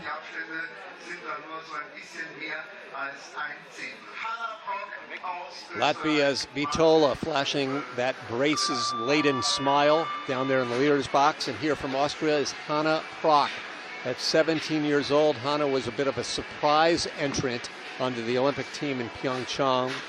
Some might even suggest a nepotism pick, as her father was the head coach and sport director. But she backed it up with a top 20 showing at the Olympics. She also has a World Cup podium from a couple of years ago right here in Königssee on a similar weather day. Yeah, there's a lot to be said. She kind of comes from a dynasty luge family. Her dad is a legend, and that's a big theme in luge. I mean, a lot of siblings get into sliding together, parents and fathers and daughters, and luge kind of just runs in families. And when someone's good at it, then it makes a lot of sense for the other family, because it's really a family event to be able to go to these races and support people. And it's so I'm not surprised that she also has the skill set like her dad did. 0.005 of a second was her deficiency at the second to last split. Now you see she's moved from red to green. So finding a lot of speed down here at the bottom. Hanna Prock into the lead, and she opened it up big time at the bottom, Kate. Yeah, she drove a really clean bottom. And that's when they hit their top speed. So if anything goes wrong at the bottom of the track, it definitely will show up in their time, but she drove that very well. Well, with some people, like certain golf courses, some people are more comfortable in an arena as opposed to another, and clearly Hanna Prock enjoys competing here in Königssee. This Kreisel, very even line, that is what we are looking for. She had a little bit of a rise, but what we want to see is just even lines. We want to see these athletes in the middle of those blue lines on the track. Those blue lines are really more for spectators, not for the athletes themselves, but it tells us how well they are driving. Austria into the lead, and now we have a couple of Latvians coming up. First off, this is 2018 Olympian Ulla Zelna. Ulla calls Pyeongchang in South Korea her favorite track in the world, and I got to believe she's one of a very small group of people that consider that track their favorite. Everyone has their favorites, and some people just do well on certain tracks. I mean, there's different types of tracks. Some tracks are speed tracks, where those favor a lot of heavier athletes. Some tracks are driving tracks, like Königssee here, where it favors smaller athletes, where they can lean on their driving ability instead of their size. Zelna sits in 16th place in the World Cup season standings with just one race remaining. That's next week in St. Moritz, Switzerland. She's in the green here at the bottom chicanes. This is a clean run, and this really kind of goes to show for her being more of a veteran in the sport. Barely got across with those 200. She was losing time, but that was well done. It's Latvia leading over Austria, and another Latvian in third. 7 down, 13 still to come, run number 2 here in Königssee. You got to think about, too, over 2 runs, only 0.02 of a second separates them. This start right here, you can tell she's not totally looking, but her chest is down closer to the ice, and that's what you want, to have that long reach. She probably could have attacked, had been a little more fierce into the ice, but overall, clean run. Good job, Ulla. That's all you can hope for on a championship weekend. Right there, end of chicane, that was also looking very nice. Better direction going into Kelstein, that last curve. Full-time luger, part-time clothing designer and manufacturer, Ulla Zelna in the lead with her teammate getting ready, putting that shield down, grabbing the handles. 24-year-old Kendia Apariod.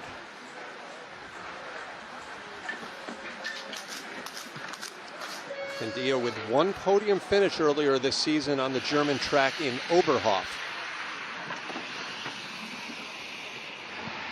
That was a big finish for her in Oberhof. Again, I mentioned it earlier, so much of this sport is just experience.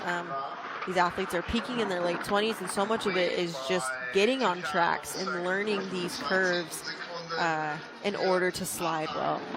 Kendia was telling me her biggest challenge is to stay low on the sled. Sled position so important in this sport. She tends to want to peak up. She's a little nervous if her head's back too far, so it's a fine mix between aerodynamics and vision, right? Right. And when an athlete's head is too high, then their shoulders are also a little high, which makes it really hard to steer and to create direction on a sled. So solid run. Yeah, that was a great run. You could tell, like you said, her head was a little high, but again, if that's something she works on, definitely a lot of room for improvement, and her times will be faster when she gets better with her position. This is the exit of S4.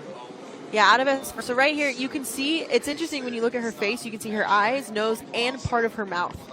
That's usually a good tell that maybe she's looking a little too much. You usually just want to see like nose and the eyes, because so much of luge goes based off of feeling instead of seeing. Ashley Farquharson from the United States of America. Kendia Aprayod of Latvia leading a 1-2 Latvia leaderboard here in Königssee. Run number 2 continues at the World Championships with 16 remaining, actually 12 remaining, and this is Ashley Farquharson, the second of the Americans, sitting in 12th place here at the World Championships after the first run. This is Ashley's second full season on the senior national team. The concentration on the face of the 21-year-old from Park City, Utah. I want to point out, you might have noticed with her face shield at the beginning, she kind of was holding it in a certain way. Every athlete has a little routine with their face shield, because what happens is if your face shield gets too cold, it can actually fog up. And then you're in real trouble at that point. So these athletes will put shampoo in the face shield and just wipe it out, which will help with the fog. And so they try and keep the face shield as warm as possible right before they go on the run and not breathe too much into their face shield. That may be a good tip for all of us who now have to wear masks when we're wearing sunglasses or glasses, right? Absolutely. Luge 101. We'll share our secrets. Ashley Farquharson has been in the red, trailing the Latvian most of the way down. She's been known to find speed down at the bottom. Not so much today. It's only the 4th best run so far in the second heat. So she falls back one spot. Still will be a top 13 showing for Ashley Farquharson, basically matching what she did last year at her first World Championships, where she finished 12th in Russia. Yeah, a few things here. So that's a great finish for someone of her age. She's got to be proud of that.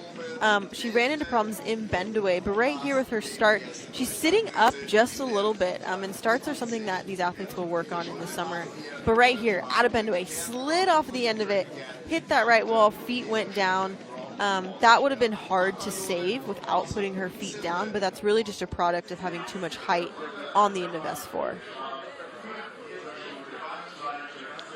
American Ashley Farquharson in second place right now. Here is Austria's Lisa Schulte, 11th place after run number 1. Great news for the sport of luge. Kate, 229 athletes, coaches, and officials came to Königssee this week, and 229 tested negative for the coronavirus. It's been a sensational season, really uninterrupted in this sport. Right, and considering the circumstances for a lot of sports, the fact that they even had a season is incredible. So obviously congratulations to FIL and able to have their certain restrictions in place where they can keep sliding. Trailing by 1/10 of a second now. That's a lot of time to make up on the final few curves.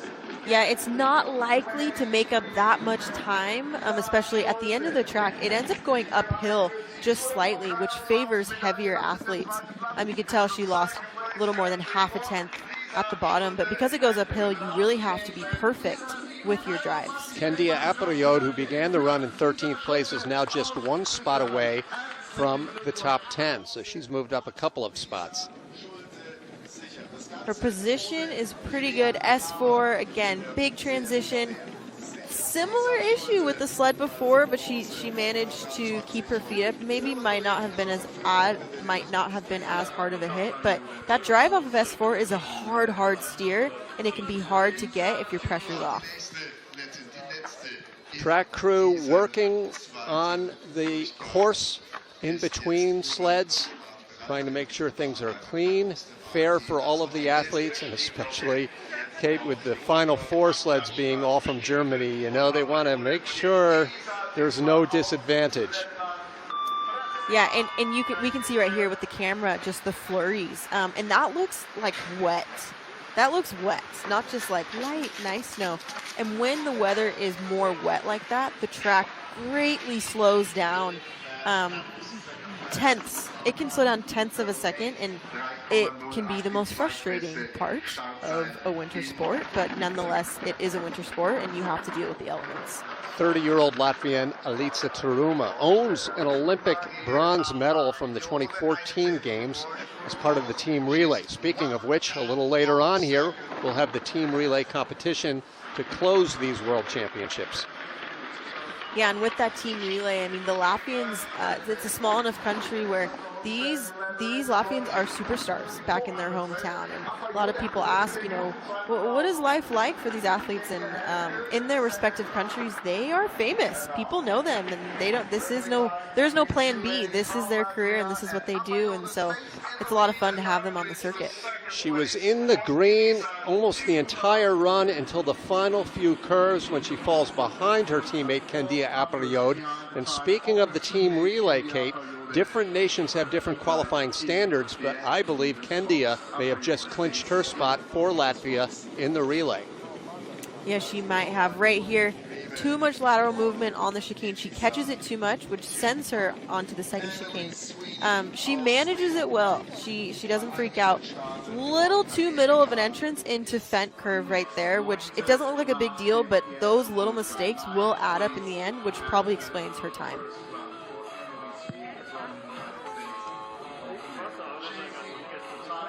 Alica Turuma of Latvia with the lead.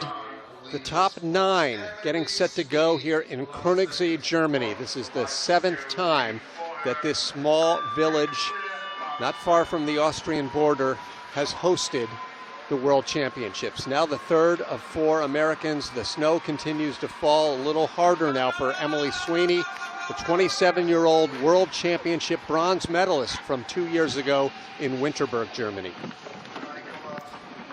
Sweeney, there's one thing, I mean, she's good at a lot of things, but one thing to watch for her is her position. She goes so much off of feeling, which makes her such a great slider. A lot of times, she's not even looking. You can't even really see what she's doing, but she goes so much.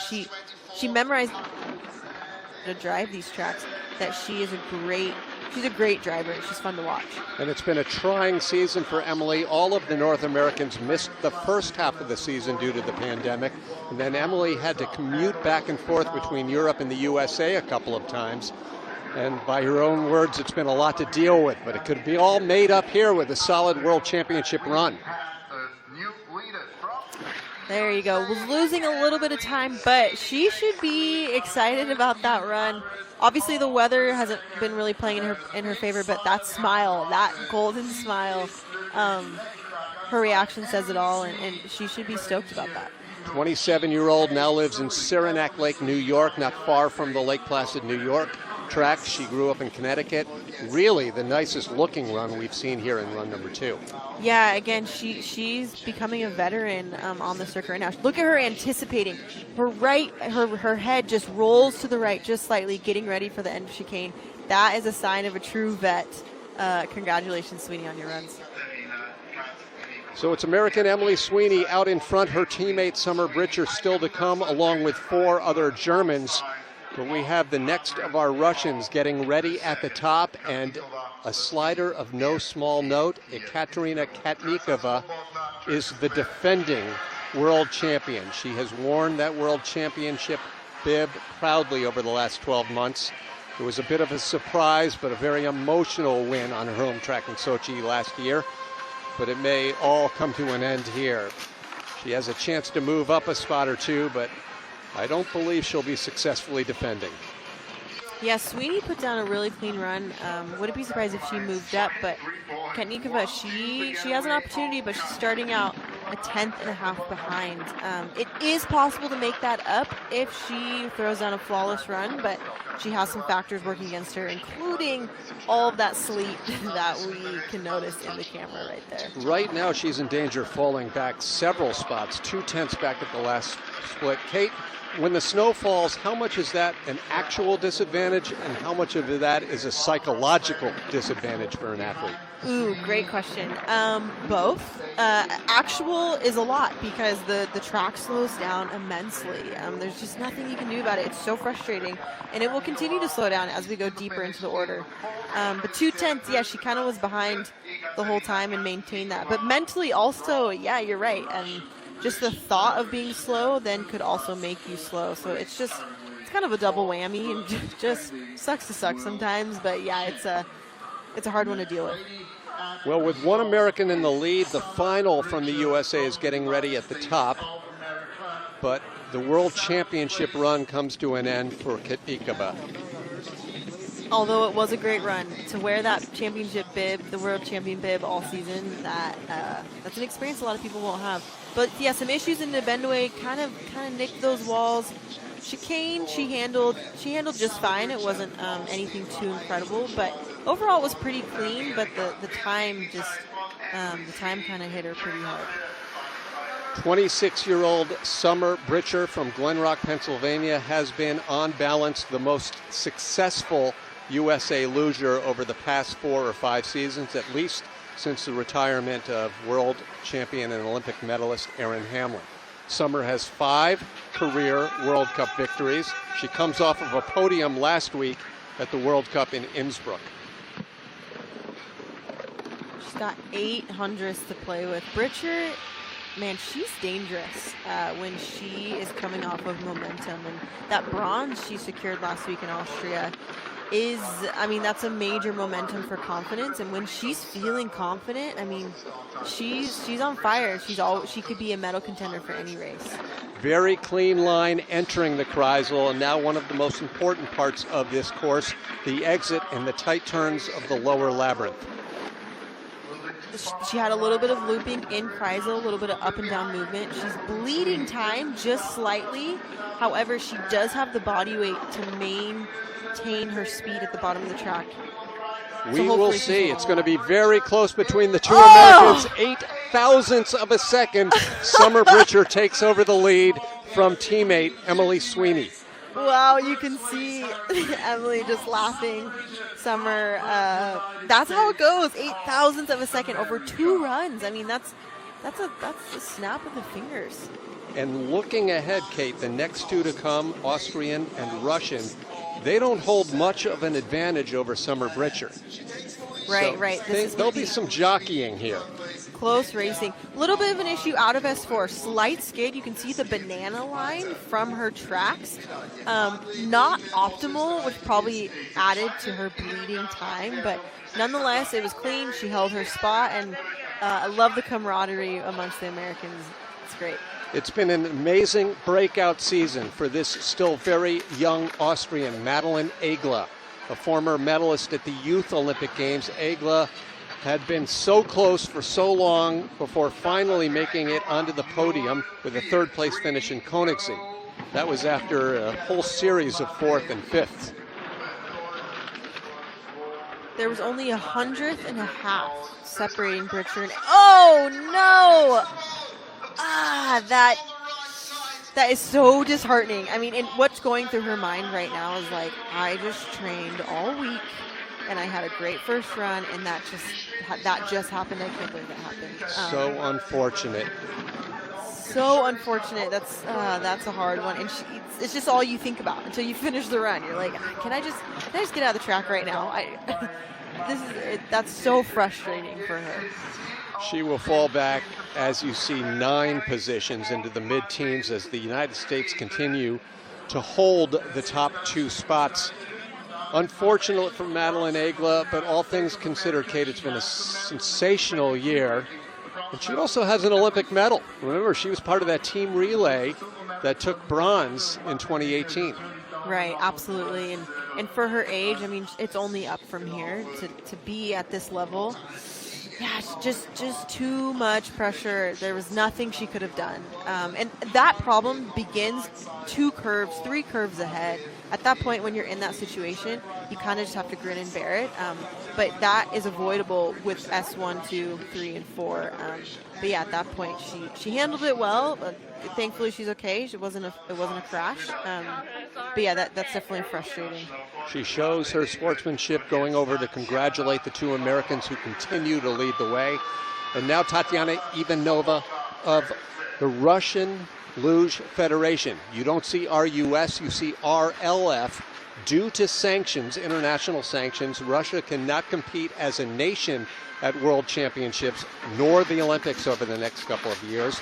They have to wear independent neutral uniforms, no flag, no anthem, but they're still competing as hard as ever. Yeah, they aren't letting that stop them. Already dropped about 0.05 of a second. Essentially, I mean, there was only a few hundredths, 2 hundredths about separating Ivanova from the Americans. So it really comes down to being a one-run race. It takes 2. You have to lay down 2 to make it. It's not just the best of each run, and she's already in the red. This next split will be telling. It's close. She can find the speed to overtake the Americans down here at the bottom, but she'll need to be very clean. Yes, it turns green. Switching back and forth. This is why we watch Luge. Hopefully she can hold on. We'll see how it turns out. Oh, wow. Super solid bottom part of the track for Tatiana Ivanova, a 16-time winner in her World Cup career. That's second only to Natalie Geisenberger among active athletes. So you know she's got the credentials. Yeah, seriously, that was impressive to watch. She really slid well at the bottom of the track. She got a little close right here, but it wasn't anything too bad. It actually helped her hug that wall to get into the next curve. But that bottom was so well driven, and she gained almost 1/10 of time. And that goes to say, too, when they drive the bottom well and it goes uphill, it can create so much more speed for them. They just don't want to overdrive and create more friction with the sled. Tatiana Ivanova through. In fact, the rest of the world other than Germany are now done with their World Championship. The final 4 still to come here in Königssee, all representing Deutschland. Here's Anna Berreiter, right here in her hometown of Berchtesgaden. Only her second year as a World Cup athlete, but already with 2 victories. And a silver medal 2 days ago at the World Championship Sprint. Looked like a little bit of a foot tap down there on the settle. Yeah, I'm not sure if that was intentional or not. It could have just happened with her settle. But you mentioned this is her home track. What an advantage that is for anyone watching Luge that doesn't know about it. Usually on a race week, they'll get about 6 to 8 runs before a race. Only 6 to 8 runs, whereas on a normal training day, you could take about 4 to 6 runs. So to be able to slide on this track for preseason and postseason gives her a major advantage into learning these curves and driving well. Germans must have breathed a sigh of relief when they saw Ivanova come down with a fast time, knowing at least this track is still yielding some quick times this late in the competition. Yeah, that's a great point. Wow. 51.062, guaranteeing Germany will win its 4th gold medal at this weekend's World Championships. We just don't know which German it'll be yet. Right. And that falls in true German fashion. The dynasty Germans have over Luge is incredible, and it's deep. She handles that well. She doesn't freak out. Getting close to that wall can cause athletes to overdrive, like we mentioned earlier. And there's a fine line between letting the sled run and directing the sled. And you got to find that balance of letting the sled do its thing and not controlling it too much. Well, you just heard Coach Norbert Lach say fantastic, and that pretty much says it all for an athlete who wasn't even on the national team at the start of the season. Now a welcome back this season to Diana Eitberger. the Olympic silver medalist who gave birth to her first baby, Levi, 51 weeks ago, and was back in November competing, and already with a win this season earlier the year in Oberhof. That is so impressive to do. I love seeing these women go off and start their families, and they're still able to come back and compete. Kind of goes to speak for how mentally sound they need to be in this sport, because it's not the most physical sport, right? The only time to propel themselves is at the start, and there's no brakes on these things. I mean, there's no brakes on these sleds. It is optimal speed at all times, and so for them to come back and be in the right mindset and to still be competitive is incredible to watch. Deanna told me before the season began that her goal was to make a couple of podiums, is what she said. Well, she's done much more than that, and in a moment she may have made a world championship podium. Wouldn't we all just want to grab a couple of podiums? Just have those in our back pocket. She's throwing down a great run, opened up the lead to almost more than 3.5 tenths. Very impressive, but also very expected for a German with her credentials. It's her first World Championship podium to go along with that Olympic silver in Pyeongchang in 2018. And an emotional Deanna Eitberger has given Germany the top 2 spots with 2 sleds remaining.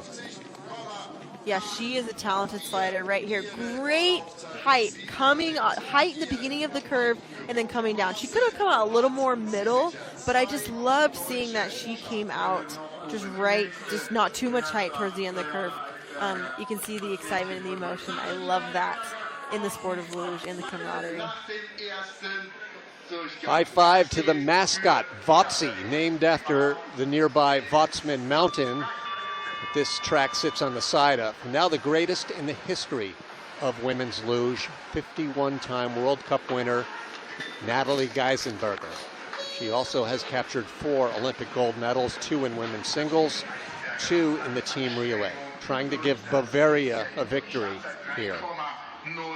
Which I have to point out, this is not common to see her starting second to last. Normally we see her starting last. She is so dominant in what she does. And the German program, they really are just dialed. I mean, they have such great sled technology.